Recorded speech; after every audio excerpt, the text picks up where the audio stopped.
So, Berto, on Sunday, 2 days from now, is the Oscars 2020. Oh, my gosh. Why are they so early this year? They are early. They're a couple weeks early. And so I thought we would go over, in our typical way, as a preview to the Oscars, talk about all the movies, do some side tangents, and maybe not even talk about movies for a little bit. Yeah. But let's do that. What do you say? I love it. This is the Psychology in Seattle podcast. I'm your host, Dr. Kirk Honda. I'm a therapist and a professor.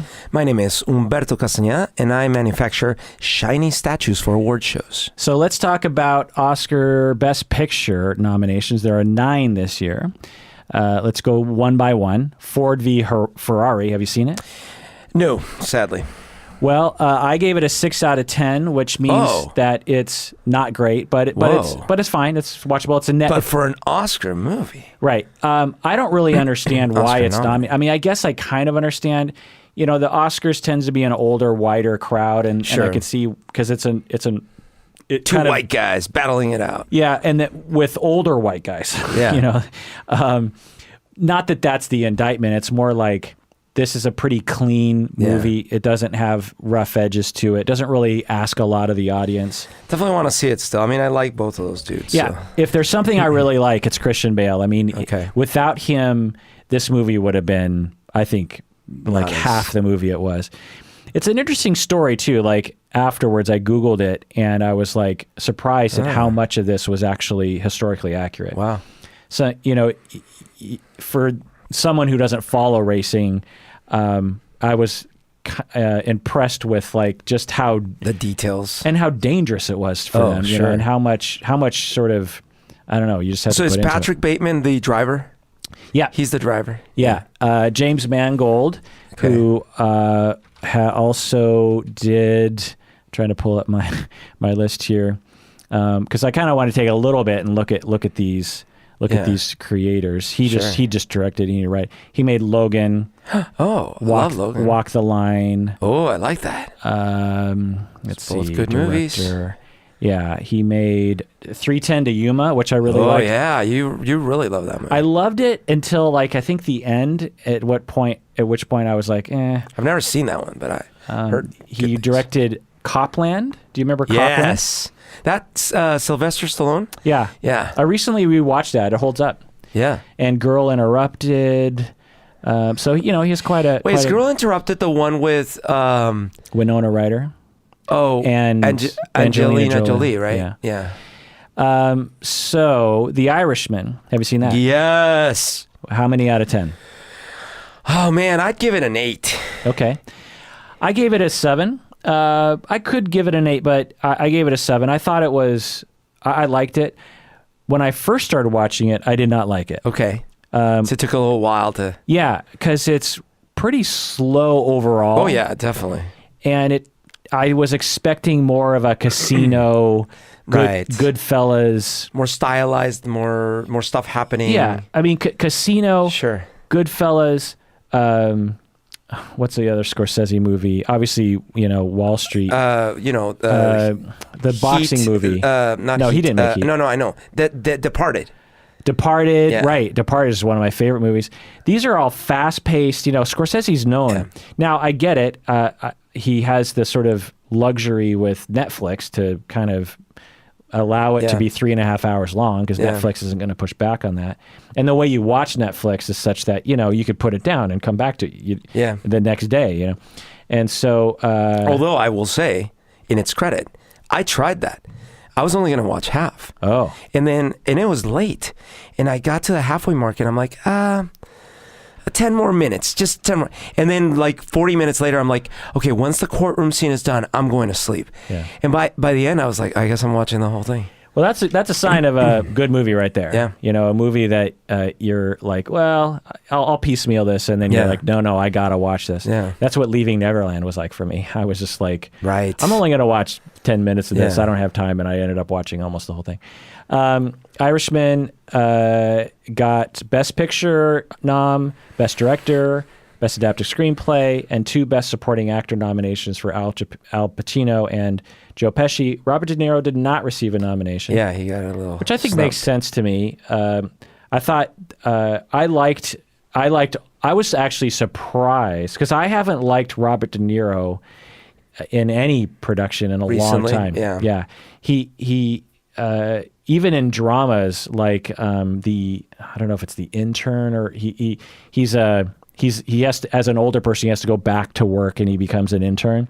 I just thought his acting was just terrible, or the directing or the writing or something. But I thought Robert De Niro actually did really well in this, and I thought Al Pacino and Joe Pesci were amazing. Yeah. In this, I mean, it's been a while since I've seen Al Pacino and Joe Pesci with the knowledge of a character so well. Even though Al Pacino looks nothing like Jimmy Hoffa, right?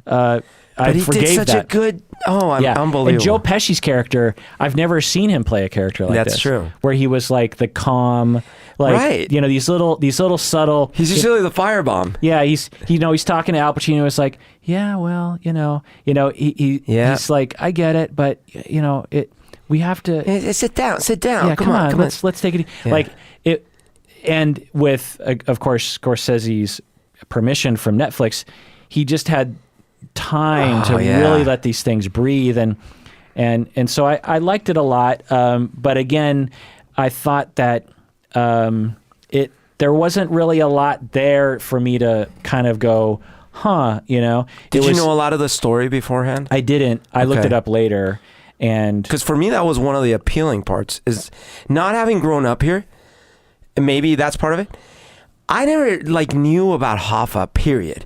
Now I've heard the name over the years and stuff, but I just knew so little that I found it really informative and shocking. I was like, wait, what? This has to do with Kennedy and the Cuban stuff, and wait, what? Yeah. I was just shocked. Yeah. The CGI was on the borderline for me. Really? Well, because they took older Robert De Niro, Joe Pesci, Al Pacino, and made them look younger. Yeah, I thought it was good. I thought it was. I could see through it, which kind of bothered me. On one level, the other level was I couldn't tell what age they were trying to make them until later when I looked it up. What the storyline was, they were trying to make Al Pacino look like he was in his 20s or 30s or something, which. He didn't look like the CGI did just enough to make him look not quite right to me. Yeah. While also making him not look the youth that they were trying to make him look. To me, I'm like, either don't have those young scenes or just get other actors. I feel like we used to do that all the time. Yeah, of course. Like with Goodfellas, or for like example. The Godfather, where it wasn't Marlon Brando being CGI'd. It was Robert De Niro. Yeah. In Goodfellas, the young is a different kid. Ray Liotta he's like a 15-year-old kid. Yeah. He is a different actor. I don't see the problem in that, and it doesn't. It's a little distracting because it's not the same person. But when I'm looking at someone's face and their eyes, that uncanny valley thing. So for you, it was okay. I was okay. Were you watching on a small screen? Well, no. I mean, not the movie. I didn't go to a movie theater. Yeah. It was but not a small TV. Okay. It's a big TV. Yeah, I thought it was. For me, I liked it, but. Whatever. Yeah. It's not like I couldn't tell. It's just more like it didn't bother me. I like the psychology in this movie in that by the end, and really the theme throughout was the judgmental daughter just looking at him like, that complexity that isn't usually included in the, stories like this that Scorsese usually makes. And that in the end, which I really loved, the final shot where you're looking at a very old Robert De Niro playing this older guy, and he's in a old folks home or whatever you want to call it, sitting in a chair by himself, all alone, and he kind of knows it. Yeah, and it's quiet, and then the movie just ends. Yeah, I thought that was masterfully done. Yeah, and is an interesting, and I'm not the first person to say this, is an interesting sort of conclusion to Scorsese's career and his work. Yeah. That, Raging Bull, for example, you have these testosterone, action-oriented, and then you got the casino where things are a little lavish and get out of control, and then towards the end of his career, now he has more this contemplative, older, not necessarily valuing the machismo all the time. Because arguably, like Joe Pesci is like the moral center of the movie, right? And he's a calm person, Whereas other movies like Wolf of Wall Street, for example, Leonardo DiCaprio is sort of the center, and because he's getting away with stuff, and we kind of like that. Anyway, Jojo Rabbit, have you seen it? No. Oh my God. I know. I love this movie. What do you give it? 9 out of 10. Yeah. 6 award nominations. I did not expect to like it as much as I did. I gotta say, so what happened is I got derailed from my movie watching plans because of illness, and I'm so pissed because I you got time, man. Yeah. So I'm definitely planning to watch that one. Yeah. I want to see Ford versus Ferrari, but I wasn't going to prioritize it. Don't bother. Yeah. Jojo Rabbit for sure. Yeah. Now I don't want to have undue expectations. Sure. But I thought, in fact, I kind of this is one of the last, in fact, it might have been the last one I saw among the 9. Mm-hmm. And I was like, from the previews, I was like, I kind of get the premise. It doesn't look that great. Yeah. I went and saw it, and I was giggling. Really? I was touched. Wow. It's very akin to Wes Anderson.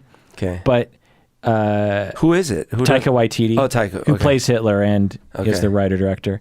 Taika Waititi, a lot of people don't know him until he made, Thor Ragnarok, right? But he's been making movies like this for a long time. He made Eagle versus Shark a long time ago. So he's been making Wes Anderson-like movies for a long time. Yeah. The Flight of the Conchords is very, very Wes Anderson style. Now, you could say that Taika Waititi was influenced by early Wes Anderson, but sort of like how the lead singer of Stone Temple Pilots was accused of sounding like Eddie Vedder. Sure. It's like after a certain while, it's like, well, it's kind of his thing now. I thought it was, like I said, extremely funny. Wow. The premise of the Hitler character is actually overplayed in the previews. Oh, interesting. Yeah, the Hitler imaginary friend is only it's there in the beginning, but I see. But kind of quickly becomes very secondary. So this takes place during the World War II? Yeah. Okay. Essentially, it's about a kid who is growing up as a Nazi youth at the end of World War II. Got it. And for those who don't know the history, as the Germans were losing more and more troops in Russia mainly, they had to start recruiting younger and younger soldiers. And so they depict that. But there's just some amazing scenes in that movie, just extremely touching. Would you compare it to like the Pianist or the Life is Beautiful or whatever it was? No, it's a comedy through and through. Okay. This movie is, even the touching moments are in that Wes Anderson kind of light. Okay. It's a movie that centers around a kid's point of view too, so it's not heavy by any means. It's funny the whole time. Wow. Yeah, it's a great movie. Joker, of course, we've seen it. We did a whole episode about Joker. Out of 10. Oh man, what did I give it? I thought it was so good. I've only seen it the one time, and I really enjoyed it. So I'm at least gonna stick with a 8.5. Yeah, I loved it. When I saw it the first time, I might have given it a 9. I rewatched it at home and wasn't as affected by it. That doesn't mean it's not a bad movie, but I'm just saying I'm probably at a 9 too. Then that's probably what I gave it. I gave it an 8 in the end. I thought it was very good. But when I saw it that first time in the theater, it was such a unexpected tone, that it has the most nominations with 11. Wow. It's pretty interesting, right? Yeah. It's a superhero movie. Yeah. So if you want to hear a whole episode on that, listen to that. But essentially, we talk about the mental illness portrayed. Right. The, all these things. Yeah. Little Women, have you seen it? No, that's a remake, right? Like that's the same Little Women story from the book and the movie. Right. Yeah. Right. I didn't know this, but this is the 4th movie about Little Women. 4th? Yeah, there was. I thought there's only one. There's one in the 90s with Winona Ryder. Yeah. And I was talking about an older one. Oh, then there's the one with. I do remember the Winona Ryder one though. Now I remember. Christian Bale. Jeez. And then the one in the 40s or 50s or no 60s is with I think Elizabeth Taylor. She plays Amy, I believe. And then there's one going all the way back to the 30s or something. Okay, so I only knew the 60s one, and I guess I remember the 90s one. I got 6 nominations. I love this movie, 10 out of 10. What? Yeah. Stop the press. Totally. Who is that? It's crazy. Because when I saw this, or when I was about to see it, I was kind of resistant, you know, and Stacy was like, because we were trying to go through our movies, and she's like, yeah, let's go see it. I was like, oh, okay, it's, you know, 1 out of 10 times I let her choose. Just so and so I went to like Morty. Rick gives Morty every 10 adventures he gets to pick one. Yeah, I'm definitely the Rick in our relationship. And I loved it more than she did, I think. What the hell? Yeah. I don't even get it. Yeah. It's like, well, isn't this just like a kid's book or something, like about girls? It's for girls. I'm not going to watch this. Sentimental. And it is. It's all those things. But Greta Gerwig is a masterful writer and director. Wow. I mean, she reworks this story pretty heavily. Okay. I mean, she doesn't break the story. In some ways, she actually returns it to its original material. So it sounds like if I should see one movie that I haven't seen, it's Little Women. I guess. Okay. I don't want to, again, get your expectations too high. No, it's too late, man. I thought the story was great. The characters are great. Mainly, it's the interaction of the characters. It's the story arc of Joe, played by Saoirse Ronan. But the surprise actress is Florence Pugh. Okay. She plays, the youngest or the second youngest or one of the younger girls in there's 4 sisters in the family. And she is just, electric. And I've become a bit of a fanboy of her YouTube videos and tweets and whatnot, because she'll be like, I just got up and I'm eating this crumpet. And she just has this, she's a natural content provider, I guess. Oh, wow. And it shines in her acting. By the way, and of course Timothy Chalamet is also amazing. Oh, okay. He's just incredible. Is he in other stuff? Or is this? Yeah, of course. You know him. He's from Call Me by Your Name. Oh, okay. He was the kid with Armie Hammer, and he was in The King, which is a Netflix movie, which I don't think you've seen. That's the one you told me about. Yeah. And he was in a movie with Michael Scott as a addicted teenager. Anyway. Do you know how late the Oscars go, by the way? I don't. Oh, okay. But they start at 5, right? Yeah. Okay. Yeah. We're having an Oscar party. And it's like a 3-hour thing usually. It might be longer. Oh, geez. It's usually long. Yeah. Yeah. So cool. Yeah. All right. So that's Little Women. Yeah. 10 out of 10. That's crazy. Yeah, I loved it. Now I haven't seen it again, so maybe I'll knock it down, but it was my favorite movie of 2019. Marriage Story. Have you seen it? Yes. Okay. So what'd you think out of 10? Oh man, this one's tough because on the one hand, I thought, what's his name? Kylo. Adam Driver. Adam Driver was unbelievable. Yeah. To me, he actually sort of made it that the thing I didn't like, so I didn't actually like this movie that much. I would probably give it a 5, which is crazy.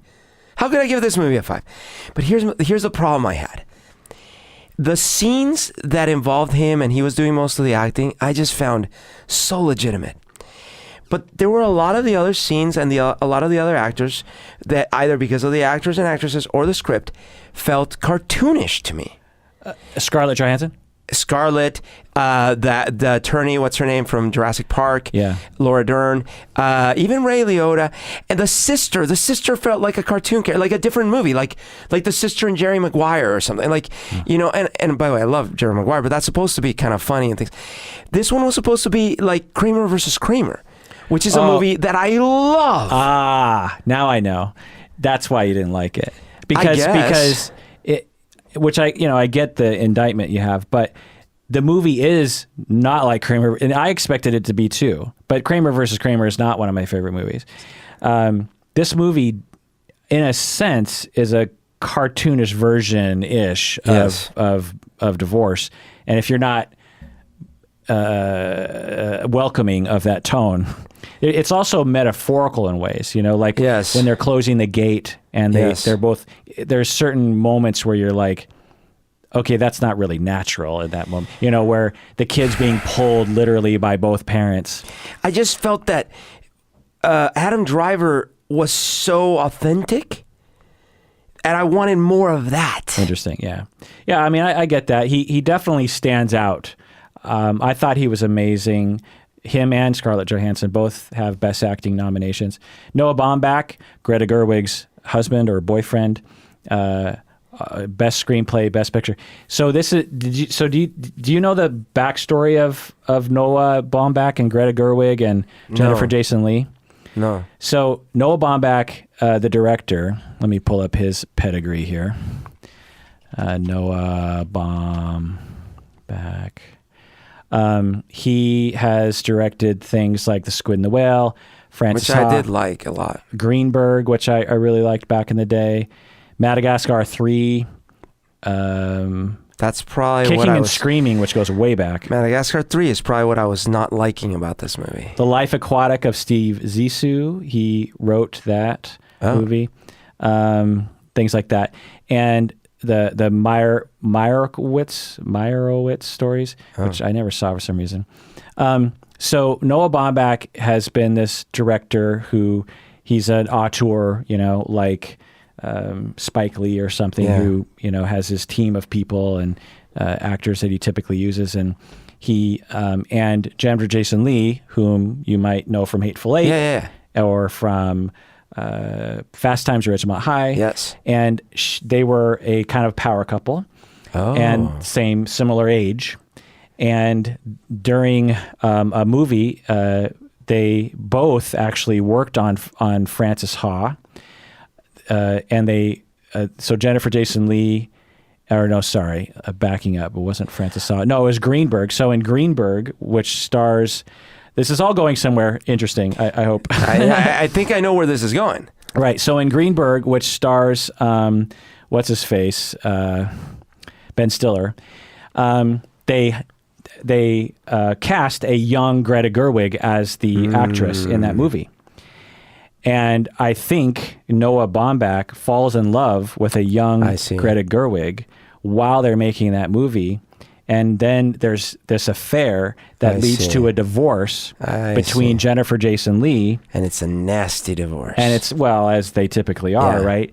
And so Marriage Story is that it's not, him and Jennifer Jason Leigh have come forward and said, this is not a movie about our breakup, but you can't deny the parallels. Sure. Right. And the fact that he has in future movies has been, you know, working with Greta Gerwig. And anyway, so, which, oh, by the way, quick parentheses. So that part of the thing I didn't like about it is that I could feel the author. I could have bet good money that the author of the movie, that this was a little autobiographical. And I liked one narrative, but it sounds like I was wrong, and then that makes me like the movie even less. One narrative in my head was that this was sort of about what happened to his parents. And I was thinking that maybe he blamed his father without knowing the full context, and this was his way to like sort of make peace with that. But then my other theory was like, or maybe this is his story. And if it's his story, I like it less because he's making himself into the good guy and basically making it feel like the woman's like unreasonable. Right. There's a lot of debate about that. Yeah. Is this balanced, so to speak, between these two characters? Because you can tell it's trying to be. It's not trying to villainize one person or the other, but not villainize, but it definitely makes him feel like the victim more. I mean, that's one way to put it. The way I received it was it's told from the male. You can tell it's his story that he's in kind of putting himself in this character while trying, and I think effectively a lot of the times extending himself into his ex-wife's shoes a little bit. because the ex-wife doesn't come across as bad. The ex-wife doesn't come across as to blame for anything. I think it just kind of depends on how you look at it. But I think if people were to vote, I think most people would be in your camp. I was kind of in your camp at some times, but other times I was like, well, it just kind of depends.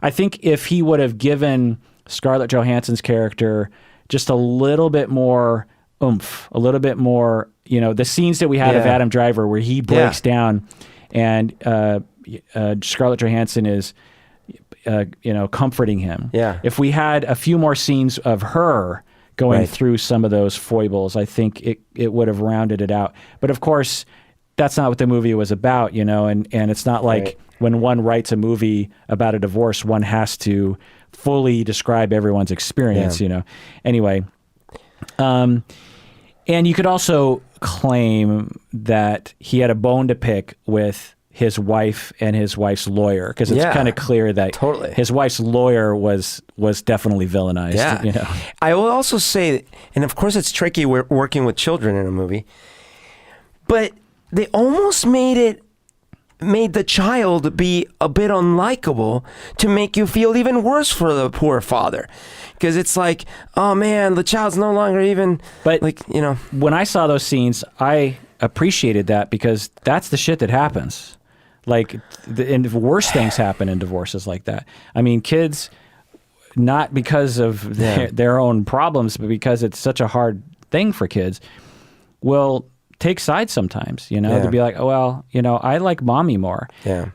And I don't like daddy. And when I'm around daddy, it's kind of annoying, But having been a child of divorce, that feels more foreign to me than what I saw in Kramer versus Kramer, because as a child, and maybe it's just my experience, so clearly there's so many different experiences, so that might be the issue.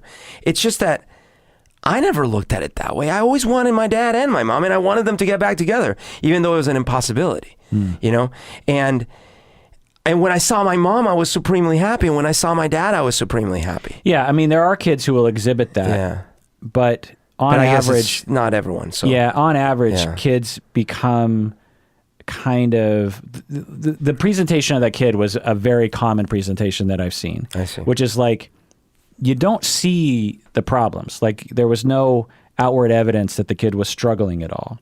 There's internal struggling, but they're not necessarily showing it, especially at that age. Yeah.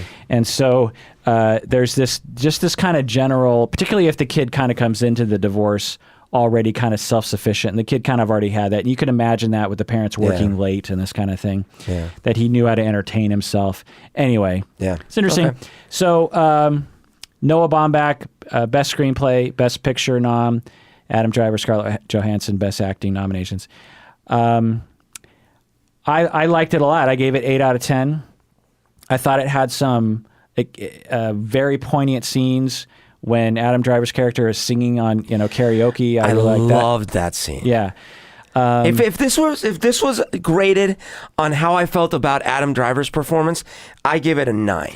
Yeah, when he breaks down. Yes. To me, I think in 20 years, this will be Adam Driver's swan song. Yeah. This will be that movie that you look back on and say, like, that's when Adam Driver proved that he was one of our best treasures. You know what I mean? But I am going to upgrade it to 6 because I'm feeling like a dick for going down to 5. I totally commend Noah Baumbach for even trying to tackle this. How many people are like, I'm going to make a movie about a divorce with no happy ending to it. And it's hard to make a movie like that. Actually, if you haven't seen the movie out there, it's actually funny. It keeps it moving. It's interesting. It's not a drag at all. I think if they go in with what you're saying, it's going to help. Thinking of it as like, this is almost a funny take or a ironic take on divorce or something like ish. Yeah. It's not exactly perfectly 100% cinema verite. Right. Like the scene where Adam Driver's character is talking to Alan Alda, the sort of nice lawyer. Yeah. And the nice lawyer is like, well, you're going to have to get a place in California. Yeah. It's like, wait, I thought you said that was a bad thing. Well, it is a bad thing, but I don't understand. And then Adam Driver's facial expressions are so believable, but it's funny too because you're just like, I mean, that's what happens. The ridiculous of it all.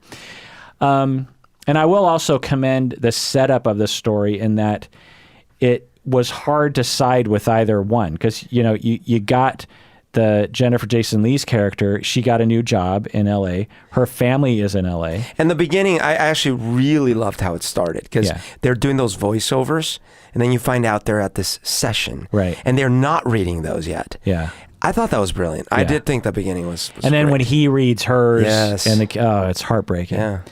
1917. Have you seen it? No. I really liked it. 8 out of 10. It's like a roller coaster ride, right? It's all one shot that they piece together through clever things, but it's probably a series of like 30 or 20 different shots that are cleverly kind of spliced together. How do you compare it to what's the one from our boy or Inception boy? The Leonardo DiCaprio? No. Gosh darn it. Dark Knight, Inception, Memento. Dunkirk. Dunkirk, thank you. It's similar in its war is hell, and we're not going to have a lot of, frilly moments. What's his name? Nolan. Christopher Nolan. Thank you. It's similar in tone, but it's really a unique movie because it pretty much is like a buddy travel, like a road trip movie where you have two guys who are traveling to try to get somewhere. Because he's got to deliver some message, right? Right. Similar to Saving Private Ryan, but way more reduced. I feel like I saw the preview for this like a year and a half ago. Yeah. I wasn't, even though I love war movies, for some reason the previews just made it look kind of boring to me. It's not. It definitely has, it's not super exciting all the time, but the tension, especially if you understand World War I, if you understand any of the history, it's very effective. All I know about World War I learned from Snoopy. Oh, from shooting in the Aces, yeah. What do you call himself? He had a Red Baron or something? The enemy was the Red Baron, right? And he was the ace fighter pilot. He didn't have a specific name. He was a World War I flying ace. Yeah, my friend, one of my only Asian friends, Japanese kid, lived in Bellevue. He had in his bedroom a thing that was on the ceiling, and you could turn on a switch and it would be the Red Baron chasing Snoopy flying in the air on the ceiling. So cool. And like with actual propellers and everything. And I was just like, man, you're just living the life. You're just telling me that you can go to your room, turn that thing on, and just watch Snoopy and Red Baron. I mean, how do you possibly ever leave your bedroom? I liked it because it limits the story because of the all one shot premise. It limits what you can do with the cameras, obviously, but it also limits what you can do with the acting. It limits what you can do with CGI. It really just reduces it to this very real sense. You get this very real feeling of the movie, and it makes it so much less. It's like they made it non-corny is just a way to put it. Like at no point was I like, oh, that's corny. And the sets, I mean, that's the impressiveness because, when they make other movies, they'll shoot one angle and they'll just make that shot with the set behind it look okay. Right. But if you ever see like a picture of a movie set, like it all looks like shit everywhere else. They had to create an entire World War I battleground that traverses miles and miles because these two characters, walk miles and miles. Countryside, the trenches, the no man's land, bombs blowing up, that's tanks crazy. Tanks that are buried underneath things, body parts, pools of water. You had to create all that, and that was really impressive. Was just I'm just like. I'm watching the one shot progress and I'm like, how long are we going to walk in this trench? You know what I mean? And then you see the making of, and it's like they had to create crap. yards and yards and yards of trenches to shoot in instead of, just shooting one particular part of it. Redoing it and whatever. So yeah, I liked it a lot. There's not a lot to say about it because it's not a very complex story, but to me, it sort of was in the direction of Gravity, of Leonardo DiCaprio in The Revenant. Oh, you know how The Revenant, the story is pretty straightforward. There's not a huge plot to it. It's true. just kind of a survival. But there is a difference to me between The Revenant and Gravity, which I just mentioned, because Gravity to me is even less about the story. Yeah, like similar, I guess, in script, but in tone. As I was watching it, I was like, I feel the way I felt when I was watching The Revenant. I see. Where you're just like, oh my God, my God, how are you going to get, that looks uncomfortable. Oh, keep going. Please don't shoot him. Please let him go. Like you're always, because the vulnerability of the character. Oh, I can see that because like when I watched The Revenant, it was one of the most physical experiences I've had. Yeah. Revenant it's not Terrence Malick, is it? It's what's his face? It's what's his face? It's one of the biggies. Inarritu. Right. Who also made The Birdman, right? Wasn't it? Babel and Amaris Peros and Beautiful. Wasn't he Birdman or no? He's Birdman, right. Anyway, so Once Upon a Time in Hollywood, out of 10. Yeah! Oh man, I love that movie so much. I think... 10s are hard to give, but I'm going 9 for sure. That was so good. What'd you like about it? Well, for one thing, it wasn't actually, everyone's like, typical Quentin. It wasn't a typical Quentin movie. Not at all. It was kind of at the end. The ending is like, oh, by the way, don't forget, it's Quentin Tarantino. But a lot of that movie, the pacing, the way he told the story, just shows that if he wanted to, he could have range. I'm not saying he should. I love his movies the way they are and stuff. But it also reminds us that his movies do have range. Yeah. And that the media focuses on the blood when it's like, did you actually watch the movie or did you only watch the blood scenes? Right, exactly. And then the acting was so good. I thought Leonardo was amazing. I saw things out of Brad Pitt that I hadn't seen that much. And what's her name? Margot? Yeah. Was amazing. Yeah. And so touching the story and so heartbreaking and then also like rewarding in this like, they got their comeuppance kind of way. Yeah. And tragic because at the same time you're realizing but that's not what happened. Right. And by the way, the way they set up that time, it felt so like I was there in that time period. Yeah. And the girl actress was amazing. And the Bruce Lee scene was fantastic. There's so many things. I want to watch that movie again right now. This is a rare moment where I'm actually going to bump up my score to a 9 from an 8. Yes. Based on your enthusiasm. But your enthusiasm, but you're reminding me of just how much I actually enjoyed this movie. And really helping me to appreciate it, the sort of classic nature of it. Yeah. And the rewatchability of it. Oh, and by the way, I watched that documentary. In fact, after the movie, I got really into Manson. Yeah. So I watched actually 2 or 3 different things about it, including the movie with not Anna Paquin, the girl from the Game of Thrones. Yeah. Yeah. And they actually, like in the Hollywood movie, they made it so well. Like they used the same location and they made it. Right. And then the guy who played Manson, like they did that well too. Everything was great. Yeah. I liked it too. 9 out of 10, 9 nominations. Nice. And I imagine it'll get quite a few awards. It's a hard season, unfortunately, but it's... Yeah, it is. And the last one, Parasite. Have you seen it? Yes. What'd you think? Oh my God. Okay. So this one is a tough. Another 9 for me. Another 9. Because how I was saying like The Revenant was like this really physical movie for me?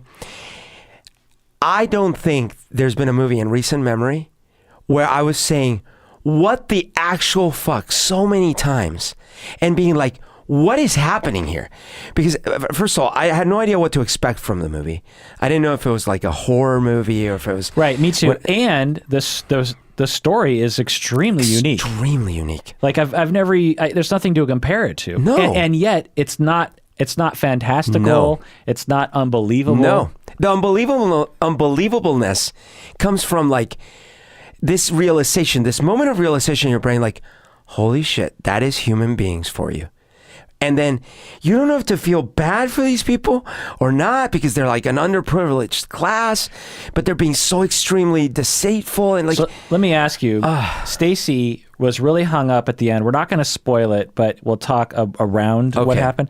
At the very end, the lead guy does something to the other guy. Yeah. That is shocking. Was that a bridge too far for Stacy? Well, she was like, why did he even do that? I don't get it. Was it believable? Because to me, it was a stretch that I didn't really notice. Yeah.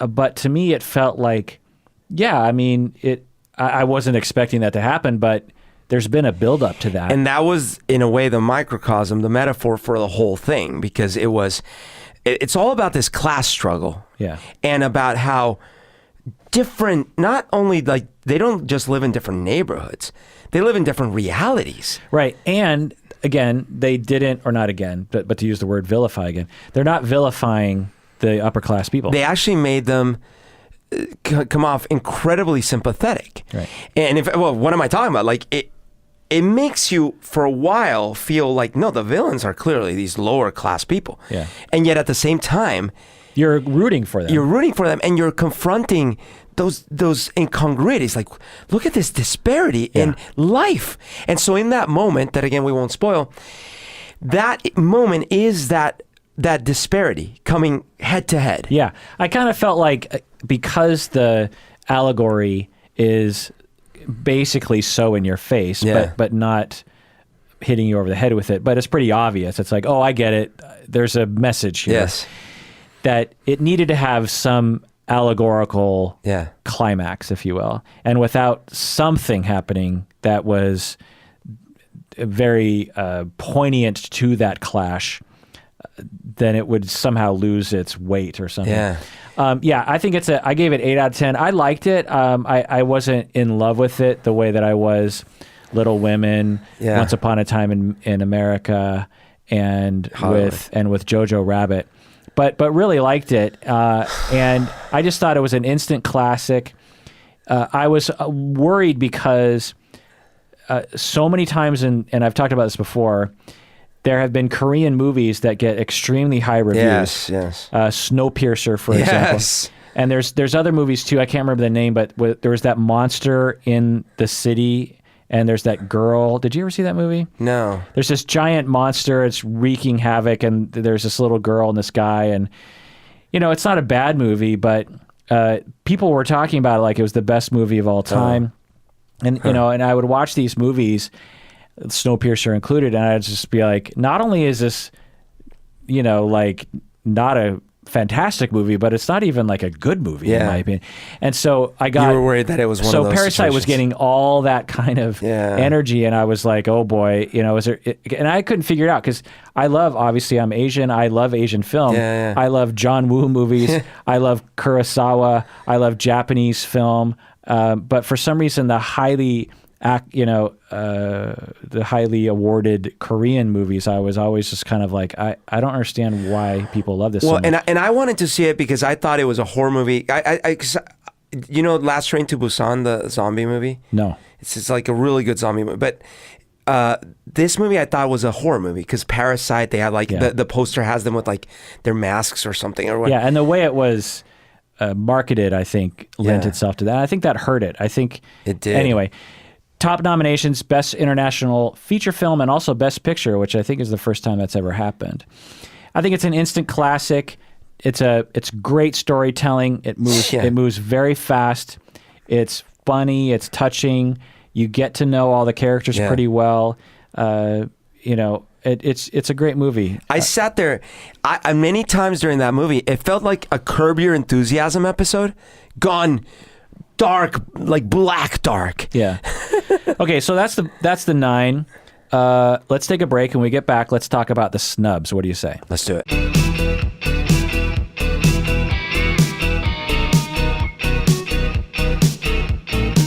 So, Berto, if Quentin Tarantino were to ask our listeners to become patrons of the podcast, what would he sound like? I mean, like, the thing is, you gotta understand, like, in the history of cinema, like, there's so many movies you haven't even seen. Like, you gotta go start watching Japanese movies. Like, go back 50 years. Then I need you to watch like every spaghetti western, and then like I can't even tell you, like, you don't even understand movies until you've seen every single movie from every single Italian director, and then see all the French movies, and then go rewatch the Italian directors, and then whatever you do, you gotta become a patron of the Psychology Podcast, or whatever it's called, because I'm not even gonna remember what it's called. So, snubs, who do you think personally was snubbed for the Best Picture nomination? Can you think of any movies that were left off the list? There was one that I was acutely aware recently, and I was very upset about it, actually. Well, let me go through the list. Go to the list so I can get upset. So, for me, Booksmart. I haven't seen it. I gave it 9 out of 10. It's one of my favorite movies of 2019. I have it was similar to when 8th Grade wasn't nominated for Best Picture. Oh, right. 8th Grade was a beautiful, amazing movie. Yeah. Why wasn't it nominated? Some people are saying Dolomite Is My Name should have been nominated. I kind of agree with that. I gave it 8 out of 10. I really liked it. What's that one about? It's Eddie Murphy playing right. So it's a great movie. Dolomite Is My Name, 8 out of 10. Very entertaining. True story. You were telling me about this. So it's essentially, before you had Tommy Wiseau, you had Dolomite, right, who was more prolific, made worse movies than Tommy Wiseau had made. In fact, when we do our movie night, I want to watch an old Dolomite movie because this crazy movie, Dolomite Is My Name, is about how this guy who he's trying to break into entertainment, stand-up comedy, and nothing's really getting off the ground. And then he discovers, he on a kind of a whim, like, I'm going to make a movie. And he pieces it together. The script is all wrong. Everything's this total ramshackle production. And the critics hate it. But there's this whole inner city black culture that just loves the movie and wants to see it all the time because it, it's funny to them and it sort of lives in their world somehow. But the karate scenes, the sex scenes are some of the most, are just the worst things in a similar way to Tommy Wiseau, right, in that they were kind of trying to make it serious, but it comes out as funny. Like the way you were describing it the other day, I think it reminds me of the Boogie Nights movie that he's trying to make. It's very much like that. Yeah. And Eddie Murphy is electric in a way that I haven't seen him since 1986. Like, we have not seen Eddie Murphy be Eddie Murphy since the mid 80s. He was gigantic for me and my kid when I was a kid. 48 Hours. Oh, I know. I loved Eddie Murphy. Yeah. And ridiculous. Then he just kind of like started making all these stupid movies, and you just wondered, like, well, was it just a flash in the pan? Did he never really have talent? What's up? You watch Dolomite Is My Name, and you're like, because not only is Eddie Murphy funny in this and really, really commits and makes some really excellent choices, but it has depth to it in a certain way as well. Yeah, it's like him older. Yeah, it's happened with a few comedians that when they have their own children, they like feel all of a sudden like, I shouldn't be doing that raw stuff. Like Robert Downey Jr. with Doolittle. Yes. What the heck? Yeah. Like, that's the movie you do after the MC. You could do anything you want. Jesus. I know, right? Anything. Anyone. And you choose to remake Dr. Doolittle with an English accent or something. Oh, anyway. my gosh. Yeah, the previews look awful. The Farewell. Have you seen it? No.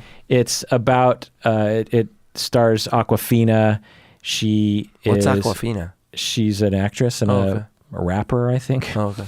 And she, Chinese American, who goes back to China because her grandma is diagnosed with a terminal illness, but no one in the family wants to tell her. Oh, I saw the preview. I remember seeing the preview for this. Yeah. And Awkwafina's character is like, why aren't we going to tell grandma? Like, I love my grandma. She should know. And everyone's like, no, we can't tell her. And it doesn't have much of a plot beyond that. Okay. And the movie is touching. And as an Asian American, I obviously am made, or this movie is made for people like me. But I didn't think it was that great. People are thinking it's, they're like, hey, it was snubbed in the Oscars. And it's like, okay, I guess. But I gave it 6 out of 10, which means I liked it. Yeah, it's worth watching. But not an Oscar. But it wasn't amazing. I mean, it's it's a fine movie. And honestly, there's just something about Awkwafina that kind of bothers me. Did you see Crazy Rich Asians? Yes. So she's the funny one. Oh, I see. Okay. So the rich. I mean, they're all rich, but she's already rich, right? And she just doesn't. I don't know. There's something about her acting that just kind of. It's a little over the top or something, but she's not over the top in The Farewell. I just think that, it's a fine movie. Good Boys, which you probably haven't seen. No. It's about. Oh, wait. Yes, I did. The 13-year-olds? Yeah. Yeah. What'd you think of that? I loved it. Yeah. Yeah. I gave it 8 out really of 10. Might have even give it 9 out of 10 if I could be convinced. But another movie that's completely not on the Oscar radar, a wonderful movie. There's just something about, I think it's like Booksmart, Good Boys. The older white Oscar they don't get voters, those. They don't, but these like the like 8th grade, yeah. Knives Out, have you seen that? No, is it good? So it's not as good as people are talking about it, in my opinion. Because it's by the guy that ruined Star Wars for everyone, Rian Johnson. It's a great movie. I mean, it's odd in that it's not a remake or a sequel. It's just a new movie, and it's entertaining for sure. And it's like a murder mystery or something. Classic murder mystery, not that complicated. Oh, okay. Like it doesn't have 10 twists. So why do you think people are loving it? Well, I think it's like a breath of fresh air because it's light and funny and easy. Gross. And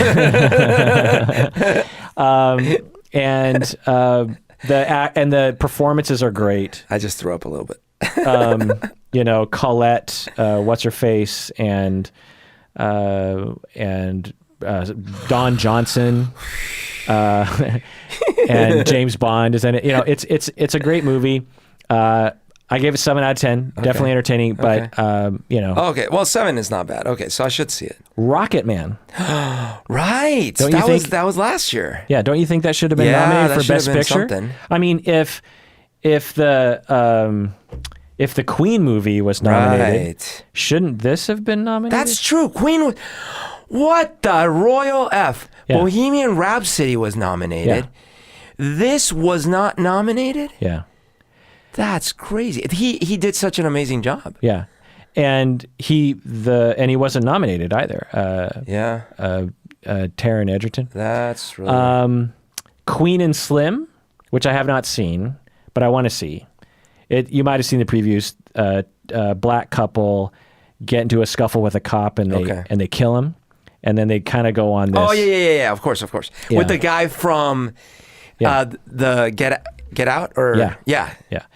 And I want to see it. It looks great, but for whatever reason, I didn't get around to it. Another movie that I just loved, which I know is not ever going to get any Oscar attention, is Wine Country, which was with Amy Poehler. Oh, okay. And I gave it 8 out of 10. It's about 40-something friends, girls, women, 5 or 6 of them, all in various walks of life. Some are stay-at-home moms, some are executives, blah blah blah, and they all get together for their yearly girls trip, and they go to Wine Country, and they have ups and downs and drunk moments and fights, and there's just something about it that I think maybe it's just because I'm that age. It's like Sideways, but with women or something. Yeah, and it's also like I'm trying to think of another movie that's sort of like. But anyway, I thought it was delightful. Wine Country, nice. 8 out of 10. Very easy watch. Funny, too. Really funny.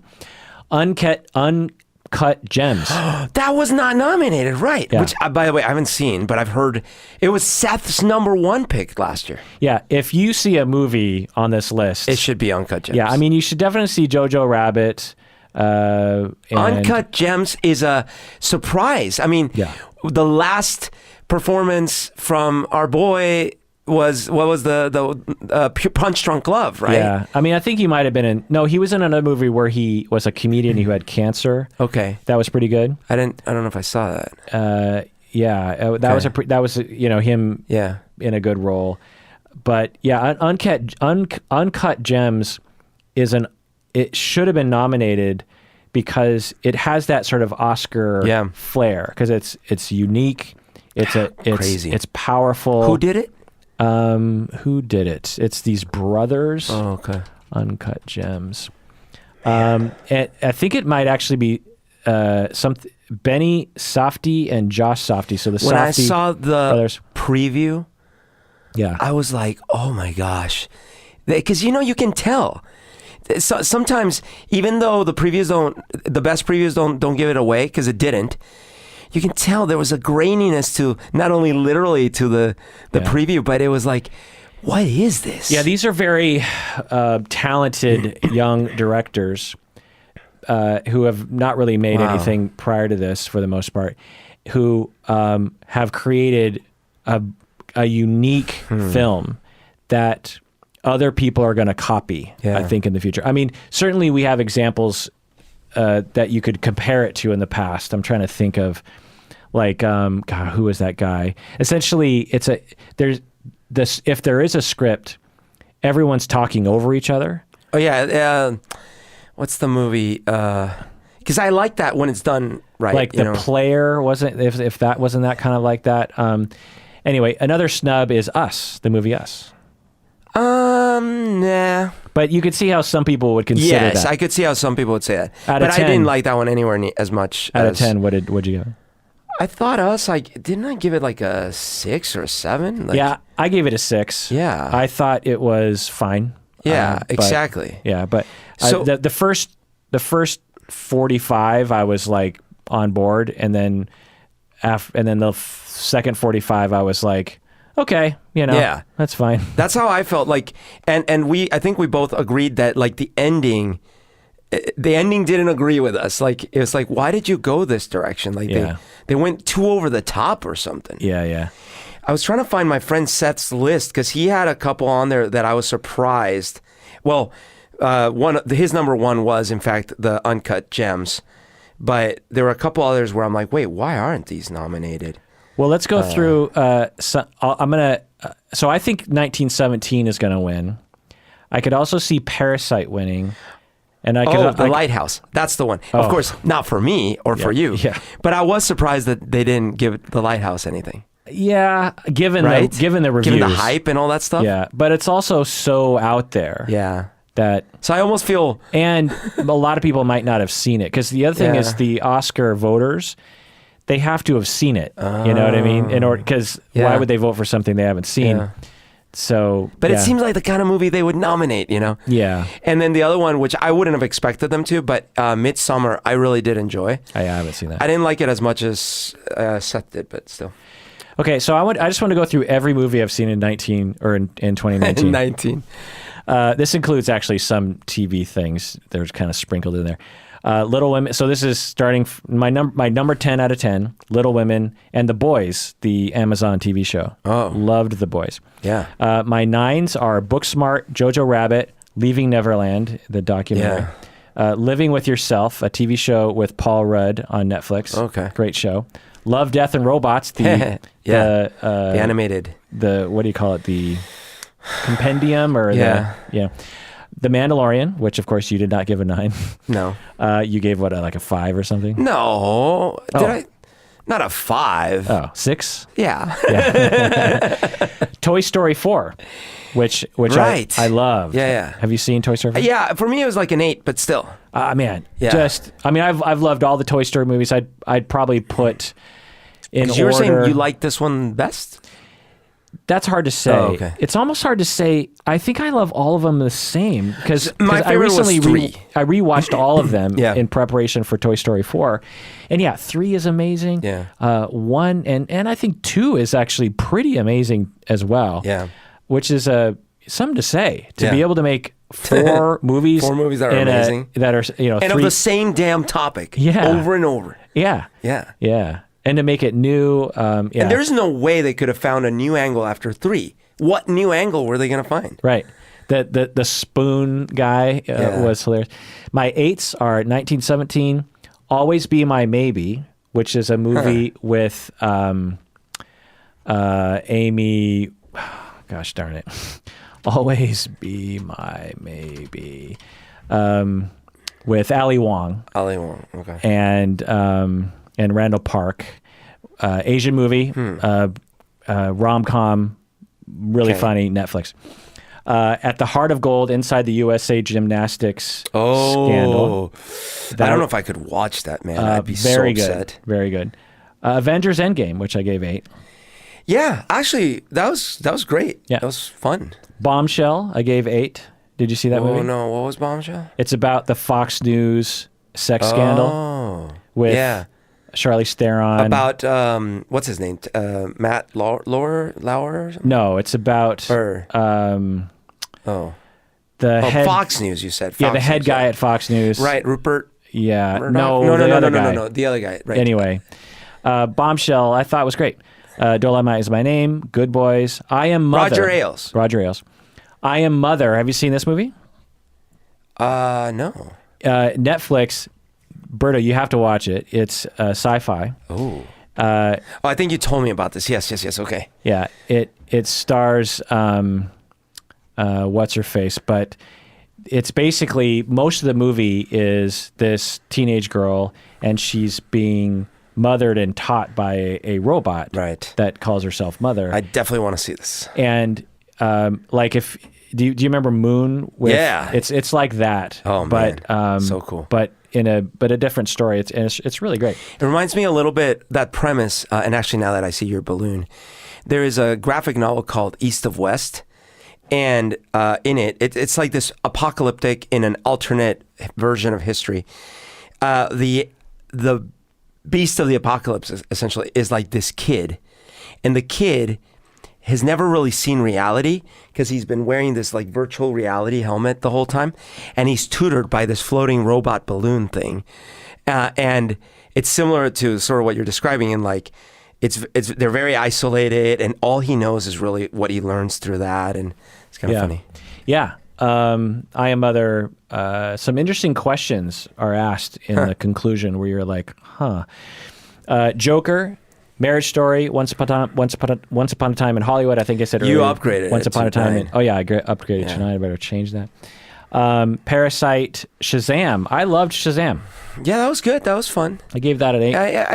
I gave it a 7 though, because you know what I didn't like about it? The ending was the ending. hokey. The ending. Yeah, but the first 90%, I was like, okay, this but is good. I gotta ding it because like it got so uncreative, because the whole thing is that not all of those splits were supposed to be as powerful as him. Right. They just had their verticals, but they were kind of like all powerful. Yeah. Superhero movies are always doing that, where they're like, well, we feel bad for Black Widow, so let's just make her as powerful as Thor. She's just as good. Yeah. Everyone's just as good. Yeah. Everyone has the same Superman powers.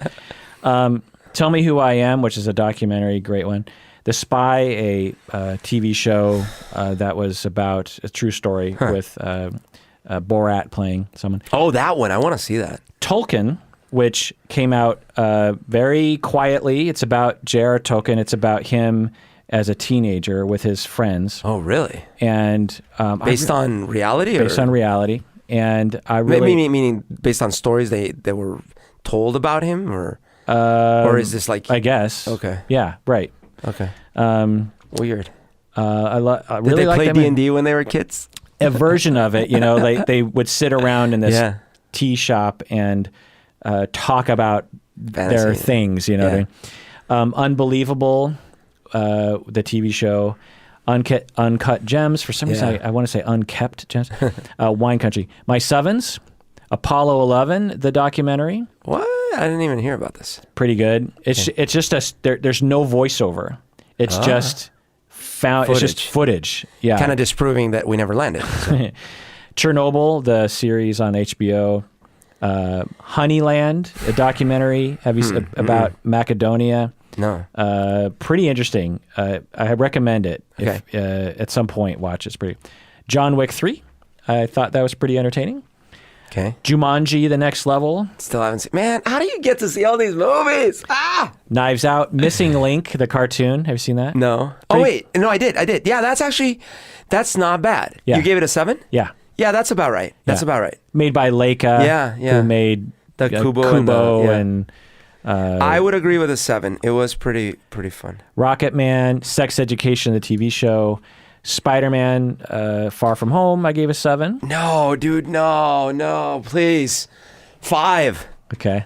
I mean, I thought it was fine. It was fun. I did not enjoy that as much. The premise was a little, silly, but, I liked it. And I liked the way that, what's his face, played. Gyllenhaal? Yeah. Jake Gyllenhaal? Played the bad guy. The Inventor, Out of Blood in Silicon Valley, the documentary series about Elizabeth Holmes. 7. Oh, right. The Irishman, I gave a 7. Zombieland, Double Tap. I never saw it. Good? Did you see the first one? Or I love the Zombieland. Second one's great. I mean, 7 out of 10. There's this one scene where they run into the guy from, I'll spoil it because it won't ruin it, but they run into two guys that have the exact same dynamic as, what's Woody Harrelson is the tough guy. Oh, I see. And the Social Network. Jesse Eisenberg is the sidekick who likes to follow rules. Well, they run into Luke Wilson, who is the cool guy, and the guy in from Silicon Valley. Oh, perfect. and there's this really funny dynamic. That's and then awesome. they get into a fight with zombies. That's hilarious. And I might even up it to an 8 because I gotta see it. It's a very clever. Zombieland was obviously very clever, and this movie doesn't disappoint. It has a very funny blonde character that is, I don't know, it's a pretty funny movie. Amy Schumer's stand-up, Growing, I gave a 6 out of 10. Pretty interesting. I think I talked about on the podcast before. Very interesting thing about the stand-up special for Amy Schumer is she talks about how she's pregnant, I believe, or she has a boyfriend anyway, or she got married. Wait, what? One of the three. Anyway, she's talking about her partner who is a man on the autism spectrum. Oh, I heard about this. Yeah. And it's a whole section of her stand-up where she makes jokes but she talks about how the pros and cons of having an autistic partner. And I just thought that it takes a lot of bravery to one, even as a famous person, to date someone with autism. I mean, you're Amy Schumer, you're already getting blasted by the press and the internet. And then 2, to just talk about it and the way she talks about it. Now, I could imagine people with autism might have a problem with the flippant way she might talk about it. I see. But it does kind of normalize it. It's just like, hey, she has an autistic partner and she loves him, and they have pros and cons that they benefit from each other. Yeah. And I thought it had some funny moments. They typically will have the really funny moments at the beginning, at the end, and then the middle section. Not so funny. It kind of suffers from that. Between Two Ferns, the movie. Oh, right. Zach Galifianakis. I gave that a 6 out of 10. Bikram, the documentary. Right. It's a series, so... Oh, dude. That was intense. Yeah. I could barely believe what I watched. Yeah, I suffered because... This rating suffered because I had listened to a 30 for 30 podcast about this a few months ago, and it was an in-depth documentary podcast about this. So when I saw the documentary, I knew all the story. Yeah, and I actually didn't think the documentary itself was one of the best documentaries I've seen or something. It's just that I didn't know anything about this. I remember I had heard, some scandal, some yoga dude or something. I was floored. Yeah. Unbelievable. Yeah, I mean, this happened in our backyard. Crazy. Recently. Well, and then as the documentary was going, I was like, okay, so it sounds like he was getting a little touchy here or there. He probably shouldn't have done that. But he seems to be helping people quite a bit. And then as the documentary goes by, I'm like, wait a minute. Yeah, he's a Harvey Weinstein. Holy crap. Yeah, he would grab women and hold them down. Like severe mental issues, this guy. Well, I mean, I wouldn't phrase it that way. He's a predator. Well, what I mean is like don't equate him with like mental illness or something. If malignant narcissism and psychopathy are not mental illness, then fine. Just call him, if you want to call him evil, if you want to call him having doing evil things. No, there's something. Don't conflate mental illness. There's something not in the middle of the bell curve about his brain. But we don't want to conflate him with schizophrenia. I didn't call it that. With depression or anxiety. But it's people do this all the time. It's not the guns, it's the mental illness. That's not a valid point. It's not even true. The fact that Bikram did these things has nothing to do with any DSM diagnosis. It has nothing to do with it. Even if he has narcissism, the vast majority of people who have narcissism would never do that. He did these things. There's something special. You could call him psychopathic. You could have him say he has no empathy, but that's not that. We don't classify that as. But this is where I guess I beg to differ slightly. Is that what I'm trying to say is that. When the documentary started, I just thought of him as like someone that because he got so much notoriety, broke a few rules, crossed a few boundaries he shouldn't have.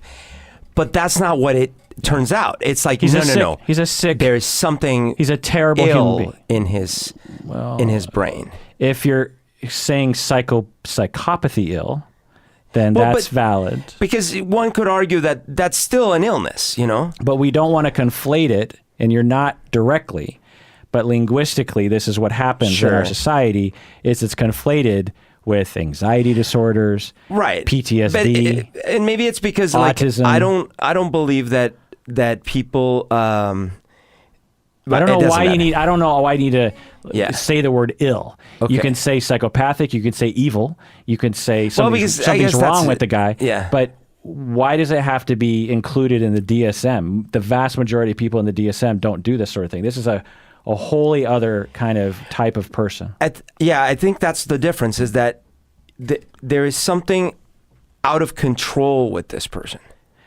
And that's one way to say it. Yeah. And that doesn't, it's not politically problematic. Okay. I don't mind calling him evil. I mean, that you wake up in the morning and you're like, yep, I did a good thing last night. And I'm going to do it again. And I'm not going to apologize. And I'm a god. I mean, that's kind of how he's still doing it. He's still doing it. He just escaped the United States and he's just doing it in other countries now. Captain Marvel, it's hard to even remember that movie. Captain what? Captain Marvel. That was last year? Yeah. Early last year. No way. Yeah. That feels like 3 years ago. No. Yeah. I gave it a 6 out of 10. I thought it was fun. That's about right. Conversations with a Killer, the Ted Bundy tapes, 6 out of 10. Did I? Oh, yeah. That was great. Yeah. But I was like, there were moments for sure, but I thought it was like, yeah, okay. I would have given it a 7 maybe. I thought it was really insightful. Yeah. Ford v. Ferrari, Glass, the movie Glass. Oh, my God. I can't believe that was last year. Yeah. Judy. Have you seen Judy, the movie? I gave it a 6. Some people love that movie. By the way, I would have given Glass I would have given it a 7. Okay. Yeah. Judy, about Judy Garland. There are definitely some moments, and Renee Zellweger does an amazing job. Really? But I thought the script was kind of predictable in some ways. Midway, the movie, although... Isn't that another war movie? It's basically a recreation of Midway, the Battle of Midway. Okay. But it's actually a recreation of a lot of Pacific theater fights that lead up to Midway. The CGI is terrible. No way. Some of the acting is pretty bad. Some of the writing is pretty bad. But I'm such a World War II nerd that I really appreciate the director and the producers dedicating so much time and energy. I kind of watched it, treating it like it was like a YouTube documentary that I was like, oh, because I know the story of Midway really well, and it's so complicated. Right. And that was kind of the problem was. The Battle of Midway itself is very complicated, and people will write 10-volume texts just analyzing the Japanese admiral's decision making, because everything hinges. Because this is back in the day when radar was very spotty, and a lot of it had to do with like locating just by sight. You send out a plane, you're trying to spot other ships and stuff, and even when you spot them, you can't really tell what kind of ship it is.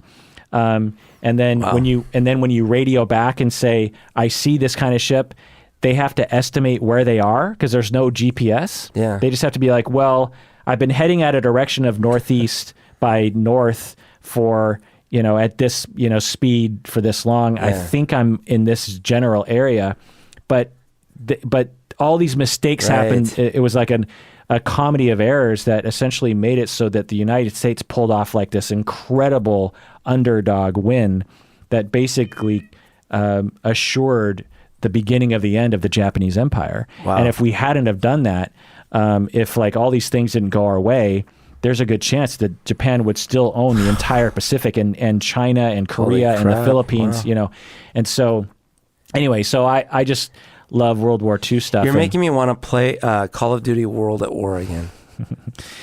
Surviving R. Kelly, the series documentary, I gave that a 6 out of 10. Jeez, is that was intense? Last year.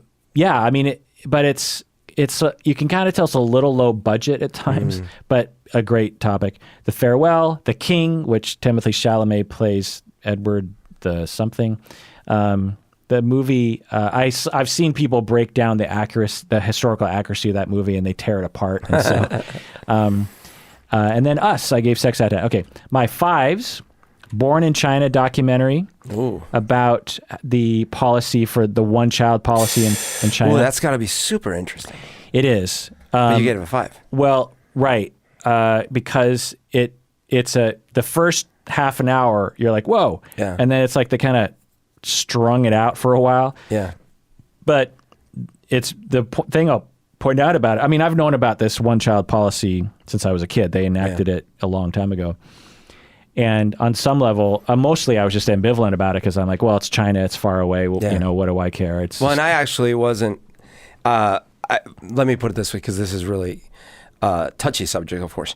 I don't think it is unreasonable at some points in society for the society to have to say, hey, we need to make some compromises about this or that. Right. They were experiencing famine. Yeah. And people were dying, and it was like, we already have this amount of people. We have to slow down. So the idea wasn't a bad one. In a vacuum, yeah. In a vacuum. Also, also in a society that tends to limit people's freedoms anyway. Yeah. It's kind of in line with that. So it wasn't like the people were not used to having their freedoms limited. But I never looked into or understood how the government actually enacted this. Because when I was a kid, I just assumed, well, everyone just followed the rule. Yeah, you just don't have that much sex. Or you just always have, contraception. Protected, yeah. But that's not the case. A lot of people did not want to follow the rule. And a lot of people had other kids. And so the government had to find a punishment to dissuade them and other people from following suit. So they interview this woman who she estimates that so the town government would descend on women and would drag them in. Part of the punishment was to force a hysterectomy. Oh, God. And I think even to take away the child, if I'm not mistaken. Oh, man. So, and force abortion. So the baby, by the time the mother is showing and she's caught, she might be like 8.5 months pregnant. And so they interview this one woman who was a physician back then. Yeah. And she estimates that she did, guess how many of these late-term abortions and hysterectomies she estimated she did in her career. Oh, my gosh. Just take a number guess. 1,000. I think she said something like 50,000. Oh, my God. And she's in her later years, she's incredibly guilty.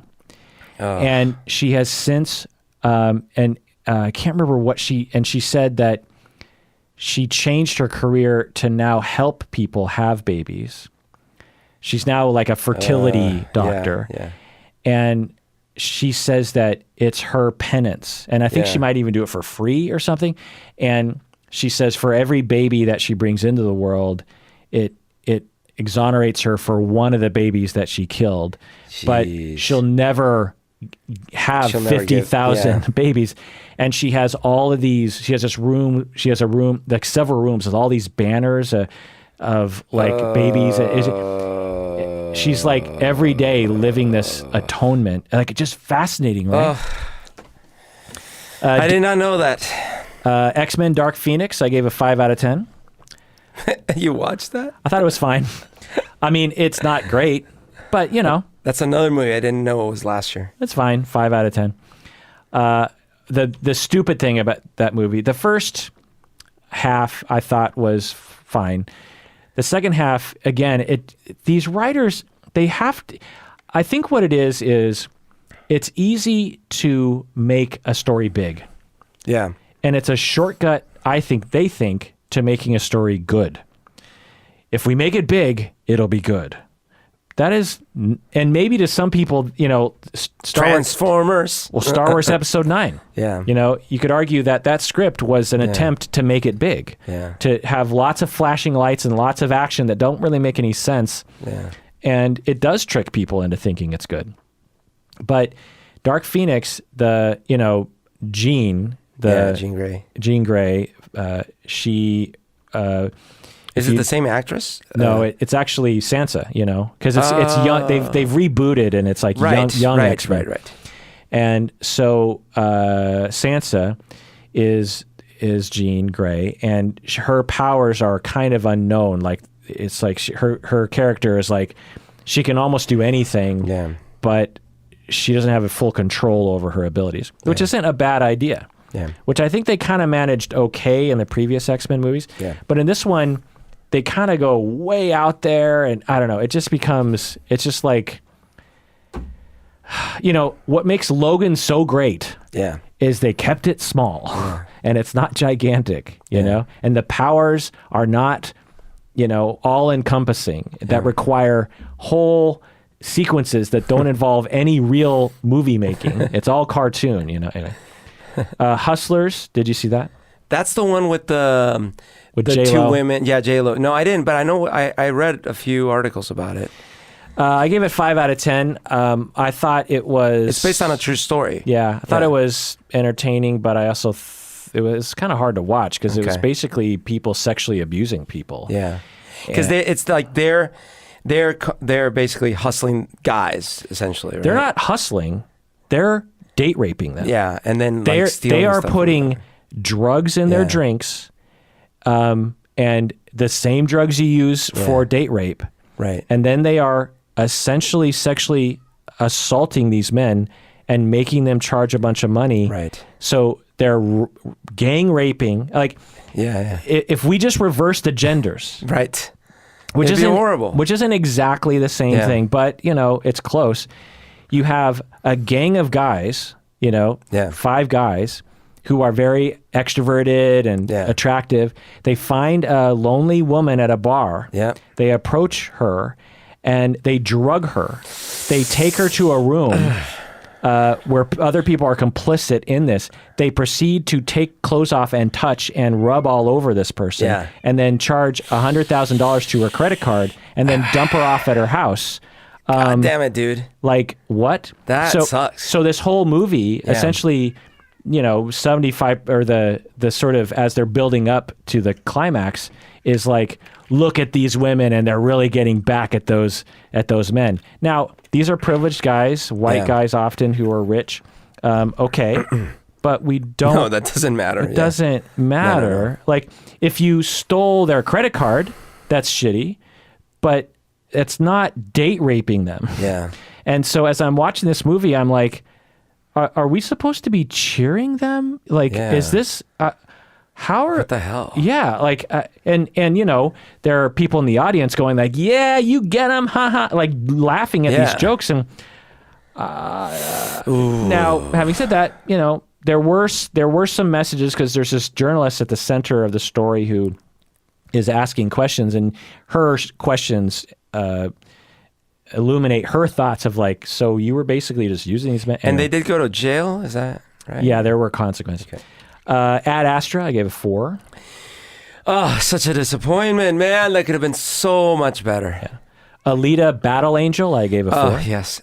Another movie I can't believe was last year. That seems like 3 years ago. Lego Movie 2, I gave a 4. No! Okay, you're fired. We're done. That's not right. Why do you hate it so much? I don't hate it. 4 means... No, but I mean, come on. 4 means like... But you didn't even like the Lego movie. You only like Batman. I love the Batman Lego movie. The first Lego movie I liked, for sure. Oh, you did like it? Yeah, I probably gave it a 7 out of 10. Okay. I didn't love it as much as everyone else. Why did you not like this one so much? I thought the story was boring. Like, I'm watching it, I'm just kind of like, so I'm supposed to care? Like, it just felt too... The script was just bad, I will thought. say it wasn't as good, that's for sure. But 4, man. Triple Frontier with Ben Affleck. It's a Netflix movie. Okay.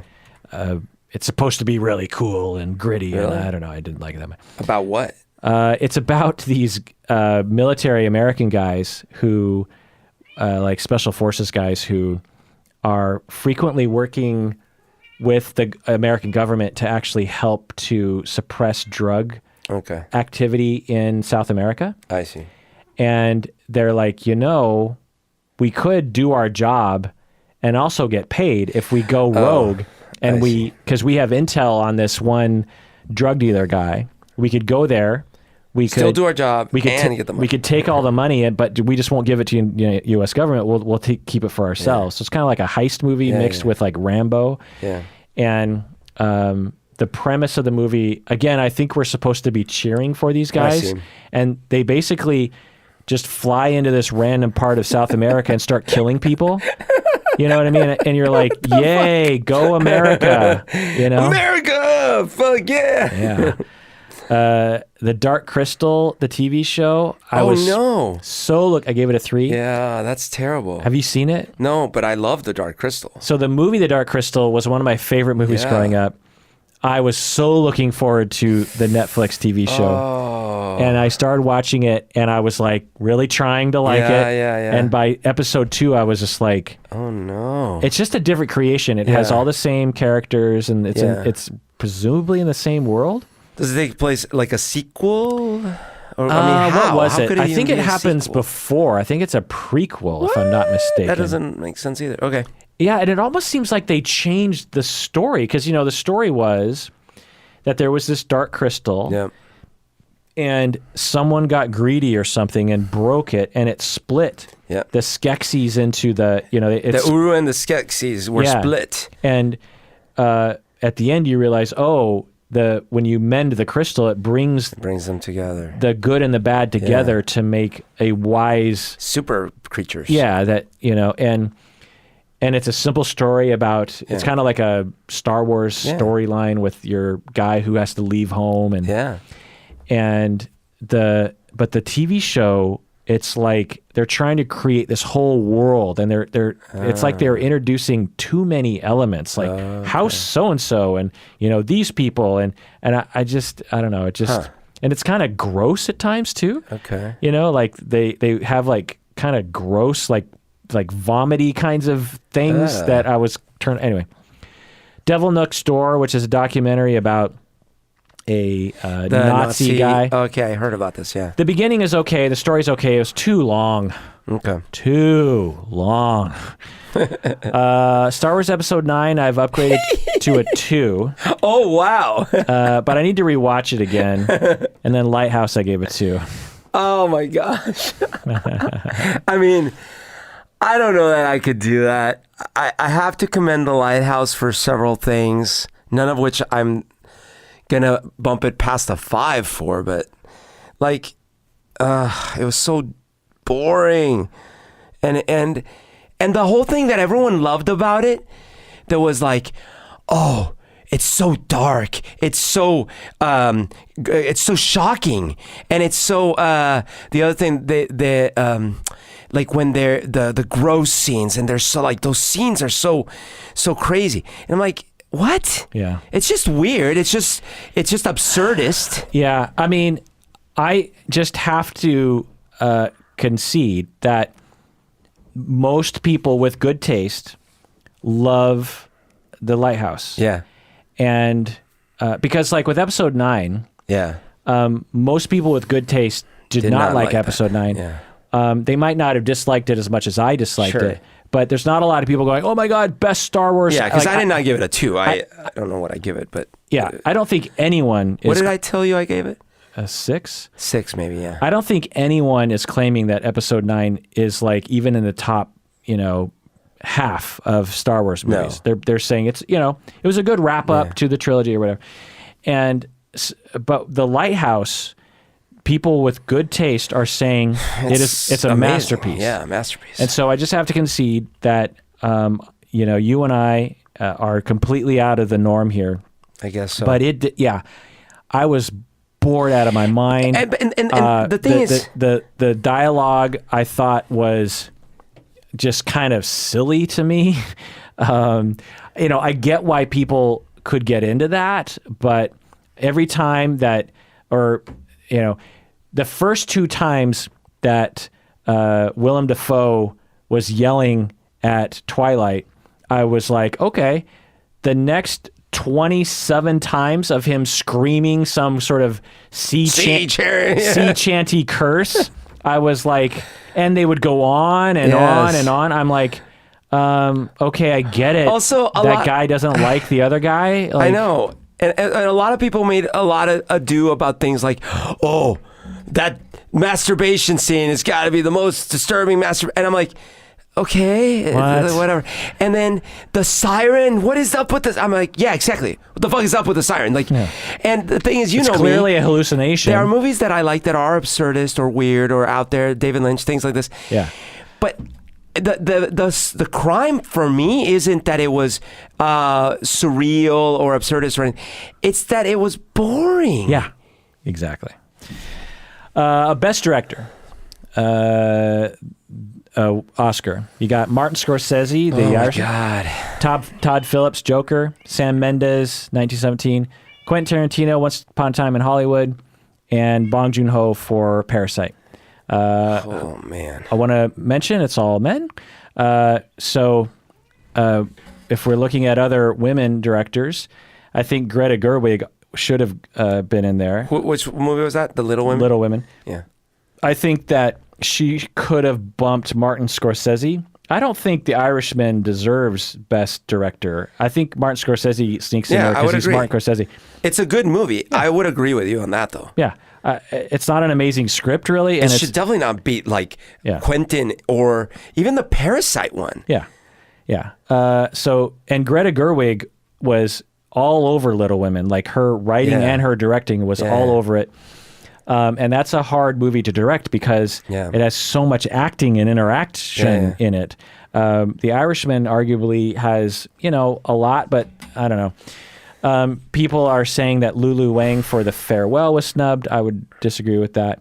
Melina Mousakis, another woman, for Queen and Slim, which I haven't seen, so I can't really say. Marielle Heller for A Beautiful Day in the Neighborhood, which I haven't seen yet, but I want to see. Celine Sciamma for A Portrait of a Lady on Fire, which I haven't seen, and Lorene Scafaria for Hustlers, which I wouldn't nominate her. The only person I would, of these people that I've seen the movies of, would be Greta Gerwig. I think she was snubbed in some ways, but I understand why they wouldn't nominate her, I guess, on some level. So you could, in my opinion, as a male, I don't think that I don't think it's wrong, other than Greta Gerwig, to say that the top at least 4 movies for directing, at least of the Oscar considerations, were Joker, 1917, Once Upon a Time in Hollywood, and Parasite. I thought those are good, fantastically directed movies. I would give it personally. I haven't seen 1917, but I would give it to Quentin. But I just don't see there's a way that he's going to get it. Yeah, me too. I think 1917, Sam Mendes is going to win, but if I had my choice, it would be Quentin Tarantino. Yeah. Todd Phillips is a close second because that was great. That was a stretch, and he created a vibe. Yeah, I mean those dance scenes and the. Don't get me wrong, I would not be upset in the least if he got it.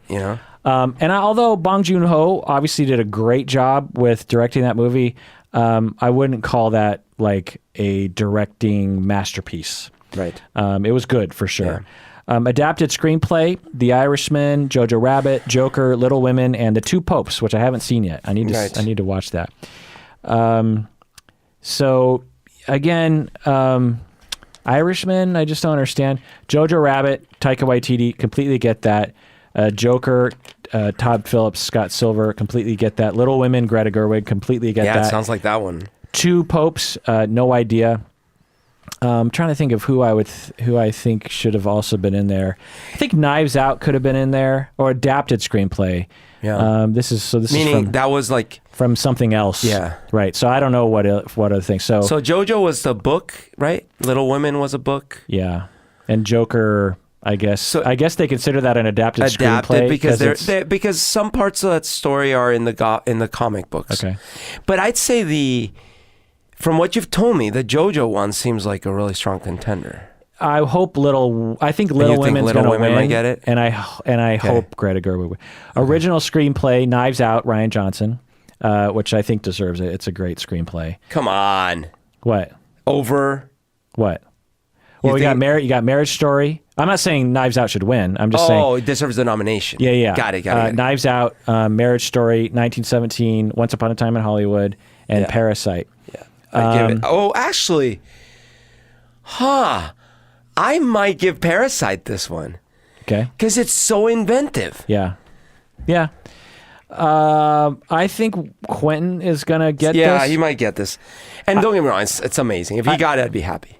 I don't understand why 1917 is nominated for this, because the screenplay isn't really like, if you read this screenplay, it'd be like now guy runs from here to there. Yeah, now they're walking through mud. They say a couple words to each other. Like Marriage Story, Knives Out makes sense to me. Once Upon a Time in Hollywood, definitely makes sense. Yeah. Parasite obviously makes sense to me. I kind of wish that. I mean, if you're gonna put 1917, Uncut Gems could have been in there. Oh, yeah. It sounds like that's a big snub. Yeah. Booksmart. Lead actor, Antonio Banderas for Pain and Glory, which I haven't seen. Oh. Leonardo DiCaprio for Once Upon a Time. Adam Driver, Marriage Story. Joaquin Phoenix, Joker. Jonathan Pryce, Two Popes, which I haven't seen. This is a hard one. I think snubbed, you got Christian Bale for Ford v. Ferrari. Right. People are saying Robert De Niro for The Irishman. I don't agree. No. Taron Egerton for Rocketman. I think he absolutely he should have been nominated. I mean, I don't know about the Antonio Banderas performance. It must be pretty amazing. Yeah. I also don't know about the Jonathan Pryce performance, but I completely agree with Leonardo, Adam, and Joaquin. Sure, of course. They need to be in that category. Yeah. And then Adam Sandler for Uncut Gems. Yeah, it sounds like he's snubbed. Yeah. The hell? I mean, Adam Sandler carries that whole movie, and it is a hard acting job. Like, I mean, to pull that consistent, he's in a constant even just the energy preview level. makes me feel that way. Yeah, he is in a constant level of tension in that movie. Okay. So that sucks that he's not nominated. Yeah. So who do you think is going to win? Antonio, Leonardo, Adam Driver, Joaquin, or Jonathan Pryce? I think Joaquin is going to win. Yeah, I could see him win. And I'd be happy with that. He did get the Golden Globe. I'd be happy with it. The only thing is, I can't say no to that. I really can't. First of all, I love Joaquin Phoenix. Yeah. He should have gotten an Oscar for like Her and stuff like that. So he should get it. Yeah. But where it bugs me, and maybe I'm wrong here. Did Leonardo get an Oscar for The Revenant? Yeah. Remember, that was his first Oscar. Okay, then I'm fine. Yeah, then right. I'm fine. Okay. Right. Yeah. Adam Driver, although did a great job in Marriage Story, when you compare that performance to Joaquin Phoenix and Joker, you're just like, well... It's two different levels. Yeah, but the successful collaboration between Todd, Phillips, and Joaquin Phoenix about a DC comic villain who's been done to death. Yeah, who already was perhaps the most beloved performance of all time. Twice. Well, sorry, no. Like one of them definitely at the time was lauded, which was Jack Nicholson. Yeah. Then, like you're saying, Heath Ledger, quite possibly the most awarded. Yeah.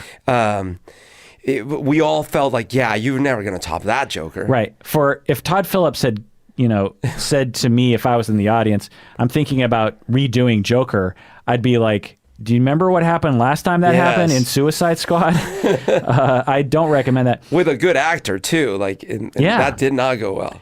Lead actress, you got Cynthia Erivo. She's in Harriet, which I haven't seen yet. I want to see it. Scarlett Johansson for Marriage Story. I kind of agree with this. We didn't talk about that much. Yeah. I thought, so Scarlett Johansson, she has 3 modes. Yeah. She has an excellent acting mode. And actually, in Jojo Rabbit, she's amazing. Oh, is she in that? Yeah, okay. She's not a huge part, but but there's never she's alive in that movie. Yeah. In Her, she's alive. You know, it's just her voice. There are movies where she comes alive. In the Woody Allen movie, she just has I don't know. She just has that magnetism and that liveliness, that vivaciousness, that. She is lost in translation, right? Yeah. Yeah. Well, so that's good too, even though she's quite subdued in that movie. But she has another mode where she's like dead, which is her Black Widow performance. Yeah. Which I find to be, I guess, okay for Black Widow. And it's the script. But in other scripts, she's also kind of like that. Then she has this in-between mode, which I would call the marriage story. Yeah. Where it's like, at times, she seems like she's really in the character. Right. And there's other times where it feels like she's just kind of phoning it in.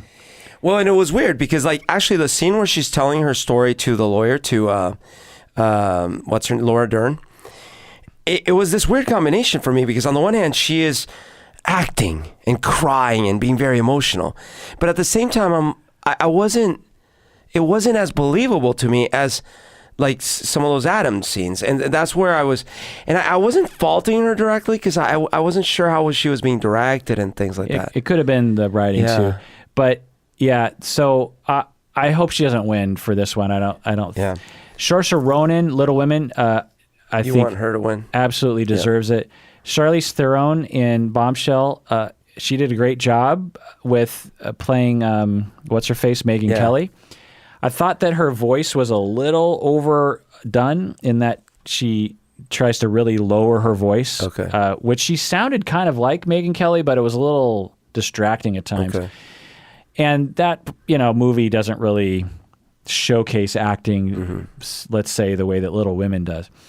Renee Zellweger and Judy, I wouldn't mind her winning either. It is a special performance. So she plays like an older Judy, obviously. Yeah. And you're like, Renee Zellweger? Yeah, right? But man, when you watch this movie, you're just like, whoa. Yeah. So she's been underused then. Renee Zellweger, yeah. And another thing that me and Stacy were talking about was that Renee Zellweger, she was a cute, attractive, beautiful woman in her 20s and 30s. And at some point, she decided to do work to her face. Yeah, I know. And I can't remember what movie she was in, but I couldn't watch the movie because of the way her face looked. Because, when you have those huge puffy lips and the dead eyes and everything, I thought, I'd never want to see Renee Zellweger ever again because it hurts my soul to see someone butcher their face like that. I know. Someone was so beautiful and stuff. But she pulled back on it and had, I don't know, re-corrective. Undone surgery. Who knows? But she doesn't have that anymore. She's like back to normal. Wow. Yeah, thank God. I mean, I get why women feel like they have to do it because a lot of women won't get any parts anymore if they have wrinkles, and it's just dumb, but... People are saying snub-wise, Lupita Nyong'o for Us for Best Actress, which... Come on. I guess so, but whatever.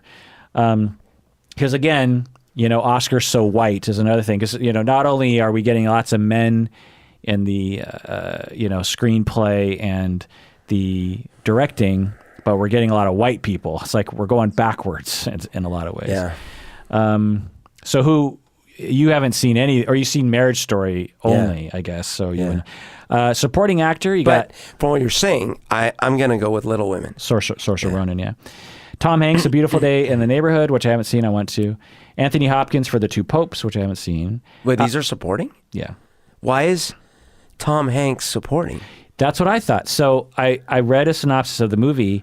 The main character is a reporter who goes to Mr. Rogers and is writing a story, and then his life is affected by his occasional conversations with shit, I had no idea. with Mr. Rogers. Yeah. Okay. Yeah, I thought it was just a movie about Mr. Rogers, but it's not. Okay. Al Pacino and Joe Pesci for The Irishman, and Brad Pitt for Once Upon a Time in Hollywood. Who do you wish to win? I'd be happy with Al Pacino or Joe Pesci. What about Brad Pitt? I thought he was fantastic. Do I think it was Oscar? I don't know. Yeah, I think he was great, but I don't think it required much of him. I think the Joe Pesci character and Al Pacino required a lot of them to pull off that. I imagine Brad Pitt preparing for his lines, just kind of going, yeah, I could probably wing it. Well, especially because, so me and Brad Pitt have this very funny relationship because I love Brad Pitt. What's his relationship with you? He doesn't care. I love Brad Pitt. I've always enjoyed him in everything.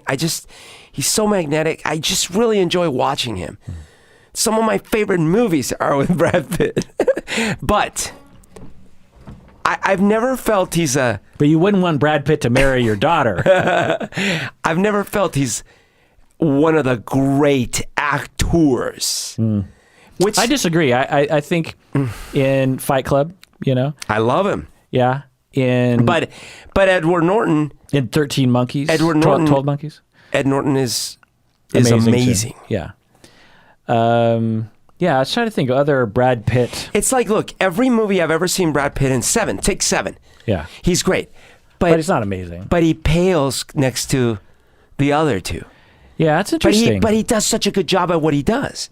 So on the one hand, there should be like an Oscar for like most entertaining. Tom Cruise should win that Oscar. Brad Pitt should win that Oscar. Yeah, I mean, in terms of Oscar, that's a hard thing to say. I'll just gotta say what I liked him in. Oh, he's making a World War Z too. That's cool. But it's just that he never becomes someone else, or rarely becomes someone else. Yeah, I mean, I thought he did fine in Ad Astra. There was War Machine. Actually, he was kind of Inglourious Bastards. It's Brad Pitt doing a fun job as that. But that was pretty good. I thought. But he's great. Yeah. He's great. Yeah. It's the same way. Big Short is pretty good. Same way I feel about Johnny Depp in a lot of the movies. Fury. Now, Fury. Have you seen that movie? It's about the tank one? World War II tank. No. Dude, you got to watch it. Okay. Doesn't Shia LaBeouf. Oh, yeah, Shia LaBeouf, right. Is amazing. And if there's a movie that we're looking at here where you would go like, okay, that is a performance. That would be Fury? That would be Fury, okay. Yeah. I'm trying to think other movies. Moneyball, Tree of Life, which I hated, Inglourious Bastards. Curious Case of Benjamin Button was the year before Inglourious Bastards. Weird. Curious Case of Benjamin Button seems like it was decades ago. Inglourious Bastards, I thought, was like 5 years ago. It was 11 years ago. So Burn After Reading, he's great, but again... But listen, you know what The Assassination of Jesse James by the coward Robert Ford, he's amazing in that. You have not seen that movie. No. That's with Casey Affleck. Okay. It's an amazing movie. Okay. Look, it's really hard for me because like I love him. He's so entertaining. He's amazing. But I've always felt like it's like, hey, look, it's our quarterback, our favorite jock in the high school. And look, he's in the play. Yeah. And it's, I mean, he's good, but more than anything, isn't that entertaining? You know that was me, by the way. Sure, but... Like in high school, I was in plays and so musicals. you're the Brad Pitt of... I mean, I wasn't the Brad Pitt, but that's what people would say. Yeah. Oh, isn't it cute that the jock is... Yeah. And you cannot forget his best performance of all time, playing, I believe, Boomhauer's brother in King of the Hill. He did not. Patch Boomhauer. Oh, Patch Boomhauer. Okay. Yeah.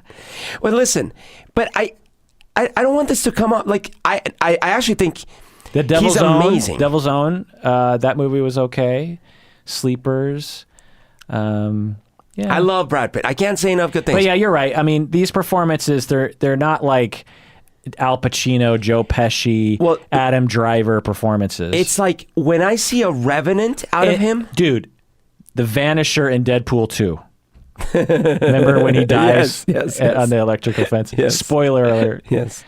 Apparently, he's in the Jim Jeffries show. Okay. He's the weatherman, and have you seen that TV No. show? It's pretty funny, actually. But I want to see a Revenant out of him. Yeah. Give me a Revenant. The problem is, like, look, that's my point. How many Revenants have we seen from Leonardo? Like, every role Leonardo plays, you're like, holy crap. Yeah. I haven't seen the Revenant from Brad. Yeah, I wonder if Brad has that in him. Right. Maybe that's why he doesn't do it. It's the same thing with, little different, but like Tom Cruise, one of the most entertaining actors ever. Although I'd say, like, if I was saying, like, acting chops, I'd still give Tom Cruise the edge. Oh, totally. You know? You kidding me? Yeah.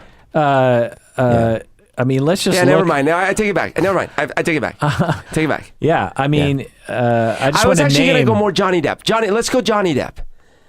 Johnny Depp too, man. I mean, Johnny Depp, what I'm going to say about Johnny Depp is that, except for a couple of roles, a lot of times when I've seen Johnny Depp, I'm still seeing Johnny Depp.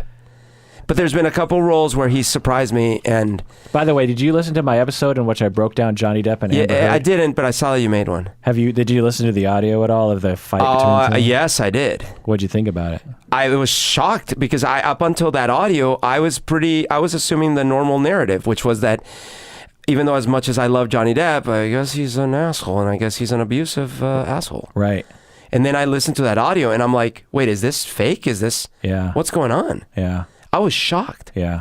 Unbelievable. Yeah. I'll listen to the episode. Or at least listen to the audio. Yeah. Well, I did listen to the audio, but I'm interested in seeing what you said. No, you don't remember Johnny Depp in his early days.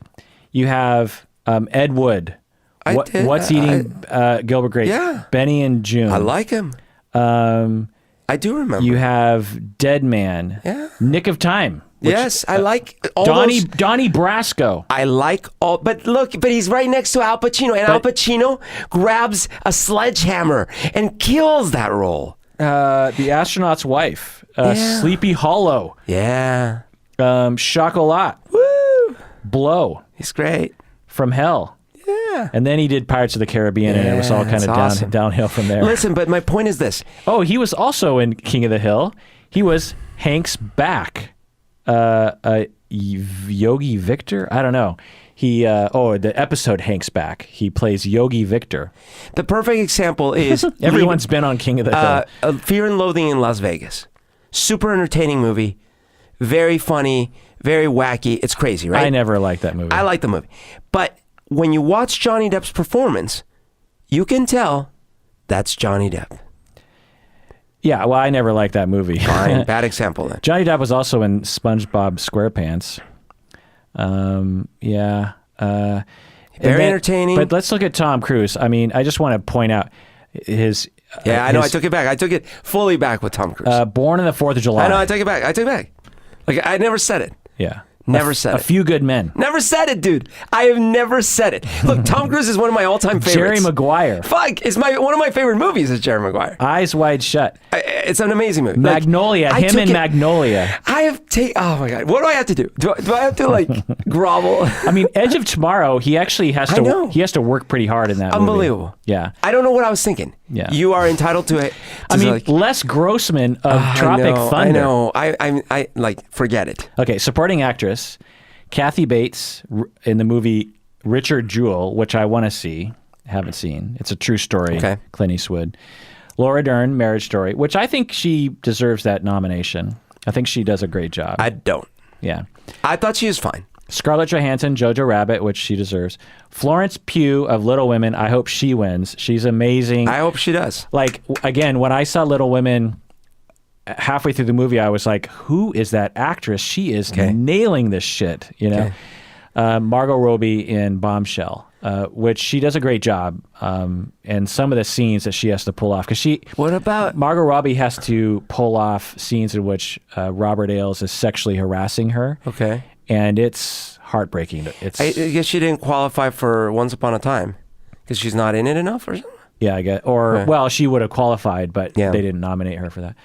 Jennifer Lopez for Hustlers is the snub, people are saying, which I could have seen her being nominated for sure. Because, sorry, by the way, her performance in Once Upon a Time in Hollywood maybe it wasn't a huge role, fine, but she brought such light to that part and such. Anyways, and some people are arguing that she wasn't given enough to do. Sure. You know, because it wasn't really a part written for a lot of. It was more of like she's just a beautiful. And she gives off a sense of hope and optimism and innocence. Fair enough. Animated feature, How to Train Your Dragon, The Hidden World. That was fun. Which I haven't seen. Is it good? Yeah. Oh, okay. I mean, it's not as good as the first one. I liked the first one. The second one I thought was a sharp drop off. I think it's a better one than the second one. Oh, okay. I Lost My Body, which I haven't even heard of, the cartoon. Right. Claws, which I watched the first 20 minutes and was bored and stopped watching it. Okay. Have you seen it? No. Missing Link, which I liked. That's good. Stop motion. Yeah. I gave 7 out of 10. But Toy Story 4. Toy Story 4. No questions. Yeah, 9 out of 10. It's got to get it. Snubbed, people are saying Frozen 2 was snubbed. Yeah. No, now actually I would put Frozen 2 before the Dragon one. Oh, really? Yeah. I haven't seen it. But no, come on. Cinematography, you got Irishman, you got Joker, you got Lighthouse. Okay, but see, I would consider that. Yeah, 1917 and Once Upon a Time in Hollywood. You got to give it to 1917. I mean, the cinematography is all over that movie. All right. Let's do that. Yeah. The best documentary feature. Oh, sorry, but you can imagine them giving it to the Lighthouse. You could. Yeah. Well, maybe. Yeah, we'll see. Okay. I mean, it's harder to predict cinematography. Well, like sometimes. that movie they gave the Oscar to that was silent and in black and white. They gave best movie. Right. I hated the that cartoonist, movie. the comedian, the something. God, I hated that movie. Best documentary feature, you got American Factory, which I haven't seen. The Cave, which I haven't seen. The Edge of Democracy, which I haven't seen.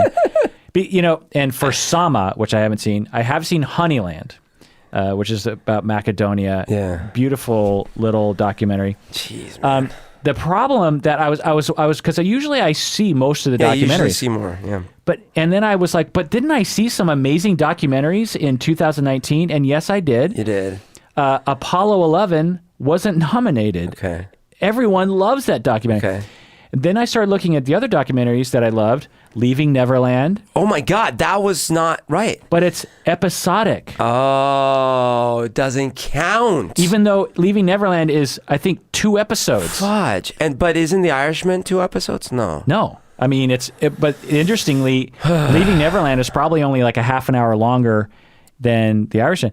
The U.S. Gymnastics documentary, Tell Me Who I Am, the Elizabeth Holmes documentary, and the Bikram documentary, all are not included because they're more than one episodic. episode. They need to change that, or they need to add a category. The way the Golden Globes does different categories for TV shows and series. I think we need that because because the fact that you're leaving out some of the best documentaries. Just because they had more than one episode. Yeah. You know what I mean? It's dumb. Let's see. Or they need to start a new award show for episodic shit. Original song. We have Toy Story 4, Rocket Man, Breakthrough, which I don't even know. Wait, why original song for Rocket Man? I'm gonna love me again. There was they wrote another. Okay. What's his? Elton and what's his face? Bernie. Bernie. And I think they won the Golden Globe for that song. Frozen 2 and Harriet all have original songs. Frozen 2, I will say. Now, when I first watched it, I didn't think the music was as strong. There are a couple of songs that are really strong in that. Okay. You're like, okay. Moving on. Visual effects, we got Endgame, Irishman, 1917, The Lion King, which we haven't even talked about yet. Have you seen it? No. I thought it was okay. Okay. It was a little... Same story? Exactly the same for the most... I mean, it's tweaked in a way that might annoy people. Okay. It's a little weird because it's like, why did we want to remake it? Because it's not like they're adding anything to the story. It's the same thing with The Jungle Book. Yeah. It's like there's already a great one, and you're not making it any better. You know what I mean? So, and then Star Wars. That is weird. These are all visual effects. Who do you want to win? Well, I mean... So Endgame, Irishman, 1917, Lion King, Wait, what Star was Wars. it? Oh, and yeah, Visual effects, Oscar. I didn't see 1917, but I would probably be fine if they gave it to Endgame, I suppose. It had a lot of really cool stuff in it. Yeah, it's sort of interesting because The Irishman, I'm assuming, is only nominated because of that stuff. the de-aging, Yeah, which and wasn't even that's that great. but it was cutting edge, for sure. The fact that it looked okay to you means, that they pulled it off well enough. It's hard to, I wouldn't mind 1917 getting it because it has old school visual effects, because when we think visual effects now, we think cartoon. That's a good point, yeah. And 1917 does a lot of visual effects with like real things. The Lion King, I'm sure will not get it because everyone hated that, or people didn't love that movie. So I have a hard time imagining that winning. Star Wars, I have a hard time imagining that winning as well. I don't. And was there? I mean, while we were watching that movie, I don't remember feeling like, well, okay, if they did one thing is that they really upped the game on the special effects. I mean, there were some scenes, that were pretty amazing, like all the lightsaber battle in the water or something, and all the Star Destroyers in the sky. Like, there's some. See, I didn't like that. Oh, I didn't like that because that was a copy paste. Yeah, I suppose that's true. All right, interesting facts. Let's close out with that. So Netflix took how many Oscar nominations this year? Ooh, 20. 24. Whoa. I'm surprised you guessed that high. Well, I just because I've been hearing the buzz about how much they've been. Mostly for Marriage Story, The Two Popes, and The Irishman, which is pretty amazing because you have Scorsese, you have Noah Baumbach, both movies that were released on Netflix. Yeah. They only put it in the movies so it would qualify for the Oscars. It's crazy because think of what Netflix started as. Yeah. Essentially, it's as weird as if Blockbuster, the brick and mortar, had 24 Oscar nominations, which I just love. Which, by the way, don't you think they'd be kicking themselves right now? Yeah. So, I don't know if remember this, but Blockbuster tried to come out with a Netflix service as they were getting beat out by Netflix. Because at first they totally dismissed Netflix. Yeah, and I actually switched for a while to Blockbuster because they also had video games. Oh. Because Netflix has never let you. That's not been their. Yeah. Most nominations. You got. Who do you think has the most nominations? Of a person? Of the movies. Oh, of the movies. I think you told me. It's kind of surprising. Wait, wasn't it Joker? Oh, yeah. Yeah, Joker. Joker with 11. That's kind of surprising, right? Yeah. It's like, huh? Yeah, and then you have 10. You have Irishman in 1917. You have Once Upon a Time in Hollywood. And then you have 6 with Little Women and Parasite. I'm glad Little Women's getting so many. So 63% of the movie nominations went to the 9 Best Picture nominees. Wow. So this is an increase from 5 years ago where it was 47. So I see. Fewer movies are getting more of the Oscar nominations. One actor of color was nominated. Do you remember which one that was? One? Yeah. One actor of color. Does Antonio Banderas count? Oh, well, so he doesn't because he's white. He's white Spanish. Yeah. Yeah. I don't know. The Harriet actress. Oh, the Harriet actress. Oh, that's only one. Yeah. Yeah. Wow. In the past 3 years, we've had a lot of wins for people of color. Do you remember who those people were? I mean, the Get Out, right? No. No one won from Get Out? I don't think. Nothing? No, yeah. No one won from Black Panther? No. Nothing?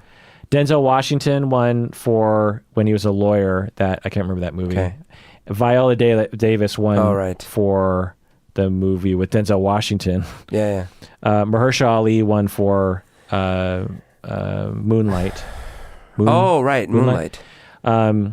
Alicia Aparicio for which was that the one? movie you love. The Mother? No. What? The movie I hated and everyone else loved and you loved. Oh, what was that? Oh, Roma! Yes! Isn't that where she's from? Yeah. and then Regina King, which I'm forgetting where she was from.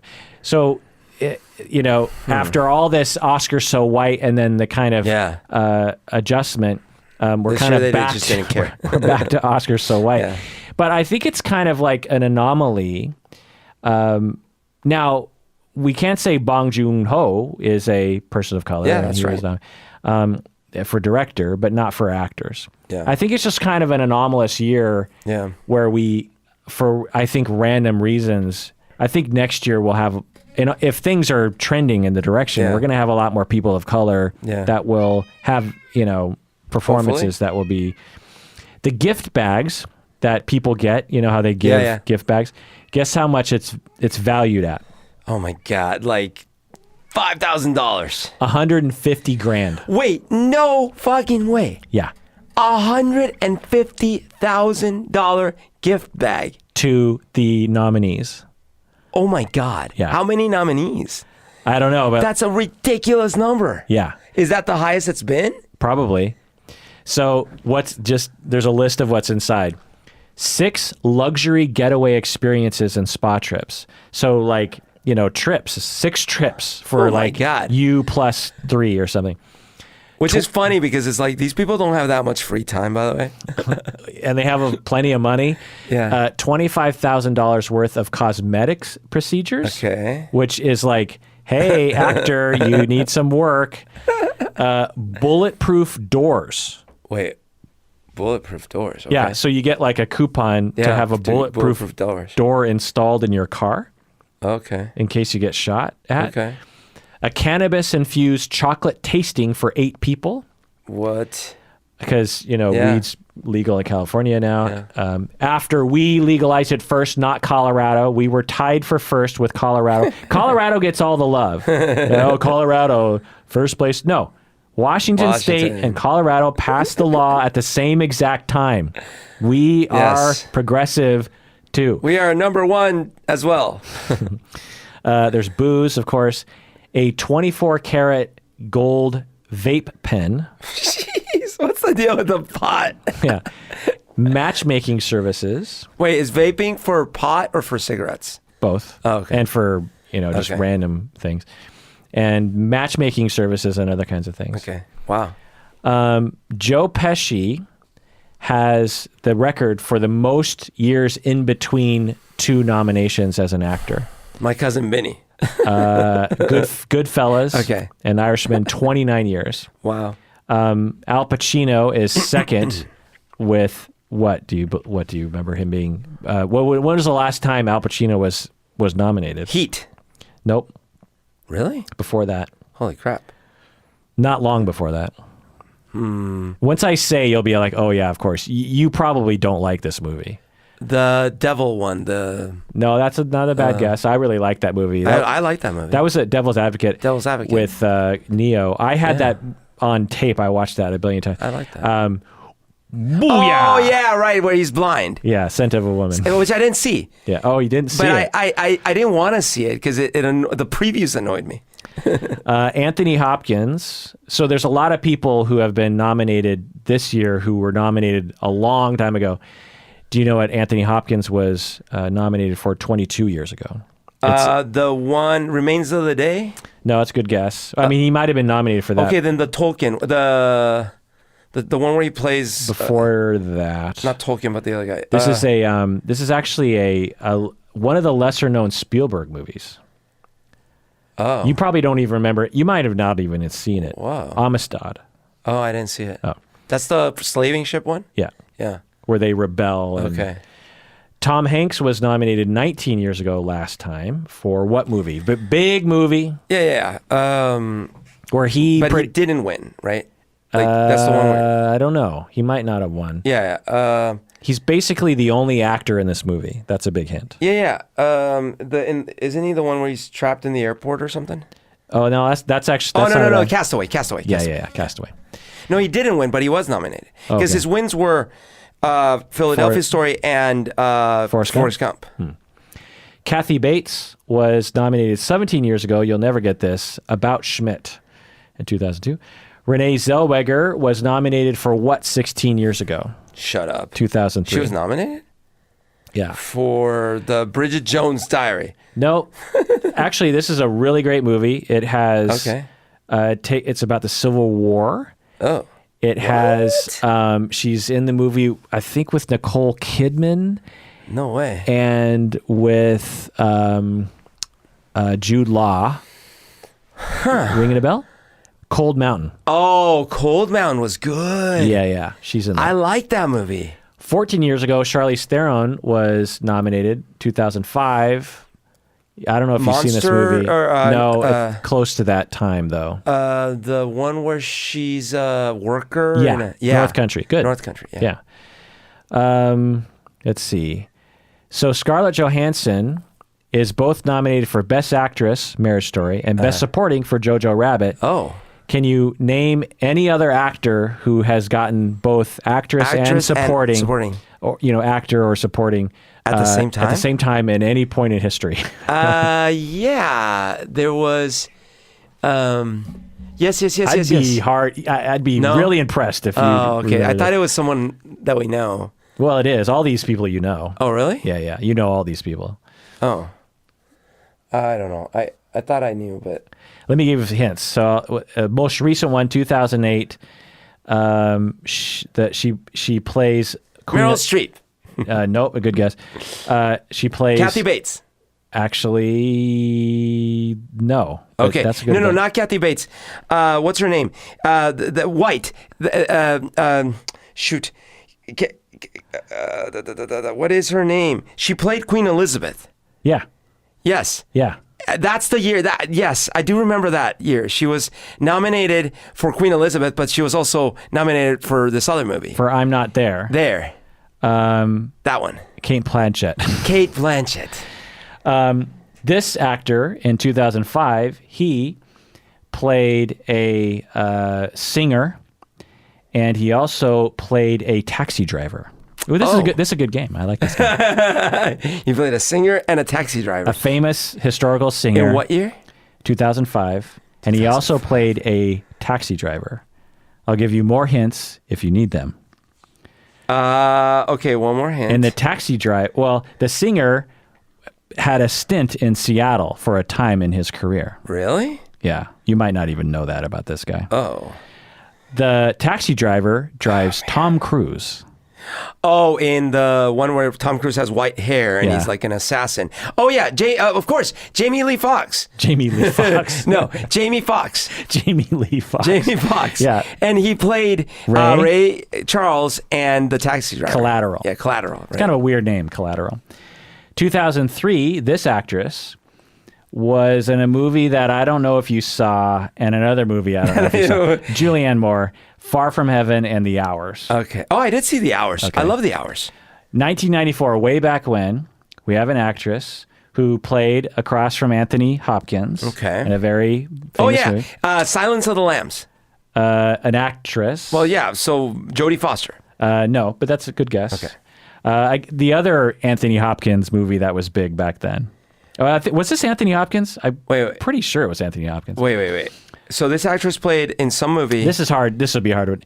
Remains of the Day? Yeah, okay. Isn't that Anthony Hopkins? Yeah, that's Anthony Hopkins. And In the Name of the Father, which I remember, but... Who's the actress? Emma Thompson. Oh, Emma Thompson. And The Name of the Father, I think, has Daniel Day-Lewis in it, if I'm not mistaken. 1994, also 1994, we have an actress who is in a kind of an odd movie that you actually mentioned earlier. Okay. And I know who it is. Helena Bonham Carter. Not a bad guess. Not a bad guess. It's a movie about World War II. Okay. And then she's in another movie with Tom Cruise where he's a lawyer. Oh, of course. Right. She's... Okay. She is married to Tom Cruise in The Firm. Jeannie Triplehorn. No, not that. Not his wife, I don't think. Oh. And then the other movie's about World War... sorry. The other movie is not about World War II.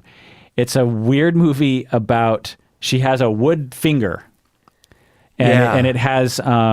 what's his face in it? The cleaner from But she's Pulp married Fiction. to Tom Cruise in a lawyer movie? No. I don't think she's married to Tom Cruise. Oh, she's in the lawyer movie. Yeah, she's in The Firm. In The Firm. Holly Hunter.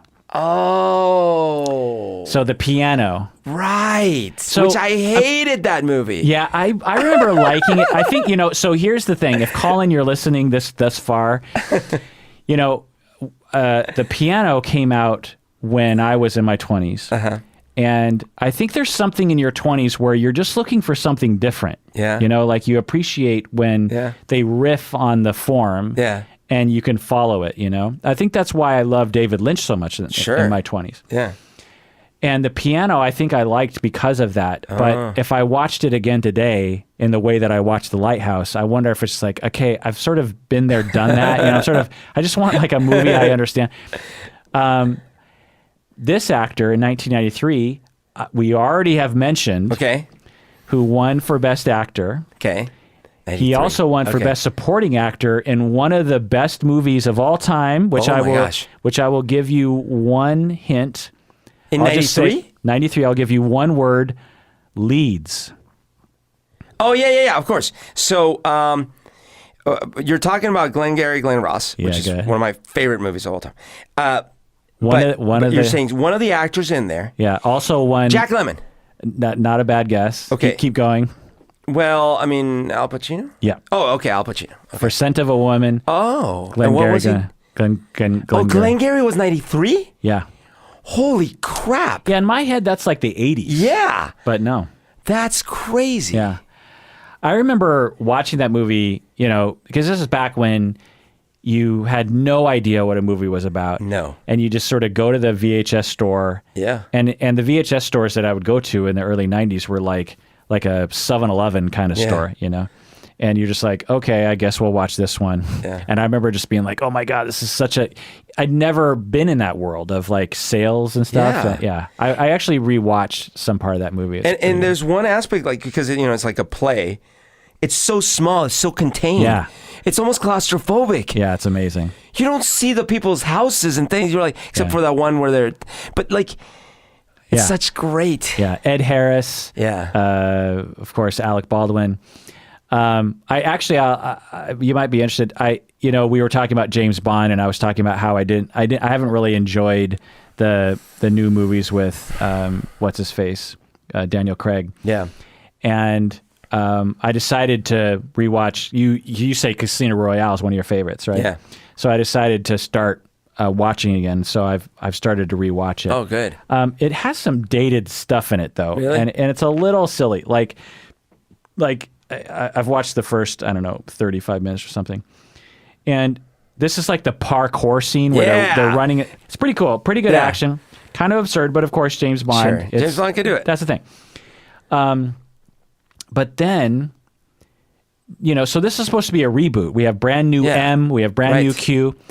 And instead of him going back to M's office the way that Bond did always, his first sort of scene that we see him talking to M, he breaks into M's house, right, and is sitting there with a gun. Well, not yeah, but he's in there because he got in trouble because he was trying to extract this. Right, he wasn't supposed to be go in the embassy and stuff like that. Right, he was supposed to get this guy and extract him because he was part of a bomb making squad that was terror. Essentially, he's just trying to get this terrorist. But then he killed a whole bunch of people and caused a whole bunch of and then there was a picture of it. It was in the news. Agent did bad thing in Africa. Blah blah. And instead of just walking into the office like a regular agent would, since he just became 00, he's like a very low level agent. Yeah. He breaks into M's condo, waits for her. She comes home and she's like. Not only is she like, you broke into my house, you're a shit agent who now has MI6 completely on the rocks because of that picture, and you're not even supposed to know who I am. That's why we use M, is to protect my anonymity. Oh, I never knew that. You're not even supposed to. She's like, how did you even know my name? Yeah. She asks him. So right away, it's like they're throwing away the whole, and plus like, what's the motivation for James Bond to do this? Because he's a badass. But she could have easily just been like, rogue agent, kill him. He's breaking into my house. But she knows how good he is. It's like the star football player. But they don't establish that. You know what I mean? Like, we're supposed to be going back to the beginning of his career. They established it because we've seen all the other James Bond. Right. It's just kind of like, it's just hard. You know, you just see the writing behind it where you just can tell, like, the writers are like, well, we don't want to just have this tough guy walk into his office like a cuck. He's gonna break in. Listen, you're trying to explain to a 6-year-old that Santa Claus doesn't exist. All right, 1989, this actress won 2 Oscars, or was nominated for Best Actress, and Best Supporting 89. for 2 movies. 89. One movie is a movie about, I think it's a recreation of Jane Goodall. And then another movie. Okay. What's her name? Alien. Yeah. Sigourney Weaver. Yeah. For Gorillas in the Mist. Mist, yeah. And also for Working Girl. Oh, I didn't see that. Which I barely remember. And I think it has, what's her face in it? Don Johnson's wife. Isn't she in Melanie that? Griffith? Yeah. Okay. Anyway. All the way back to 1983, the very first time someone was nominated for 2 of the... Skips all the way down to 83? Yeah. Okay. And this actress was nominated for Best Supporting. A lot of actresses. Yeah, for a movie that is about a man who dresses up as a woman. Oh, yeah. So... She's the main... Liberace or Ed Wood or... No. Okay. Early 80s. Oh, Kiss of the Spider Woman. No. Like a serious movie? Comedy. Oh, the Dustin Hoffman. Yeah. In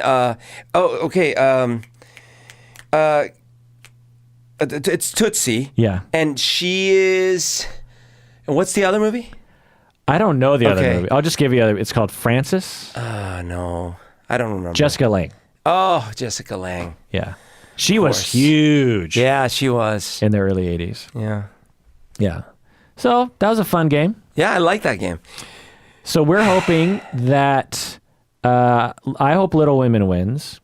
I wouldn't mind if Jojo Rabbit wins or Joker wins. Yeah. You know, it's funny. This is the first year that there are most of these Best Picture noms I would not mind winning. The only one that would bug me would be Ford v Ferrari. Sure. Which is not gonna. Which will not win. The Irishman, which could win. But how much would that? That's not an upset like some of those years. Well, last year with what was last year? The movie about Viggo Mortensen driving Mahershala Ali around. Oh, Green right. Book. Green Book. But see, I like that movie. I mean, I did too. But it shouldn't have won Best Oscar. But it should not have won Best Oscar. Picture, yeah, I mean, 2019 Oscar. That's a good point. Best Picture nominees were... But there's still been some worse upsets before. Let's see. The Favorite, I thought, was amazing. I mean, The Favorite was my favorite. Yeah. Black Panther could have won. No, it shouldn't have won. Well... I didn't like it that much. Well, it's actually when you look at this list, you have Green Book, you have Bohemian Rhapsody, which would never win. The Favorite, which should have won, but you understand why it doesn't because it's too artsy for people, I guess.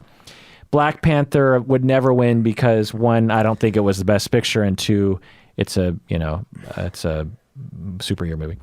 Black Klansman was a great movie. It's okay, but you could understand why the voters. Right, you're right. They're not as strong. Vice was also a pretty good movie, but A Star is Born and Roma. Okay, Roma.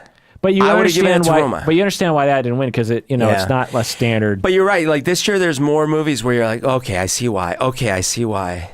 That's like 2 years ago.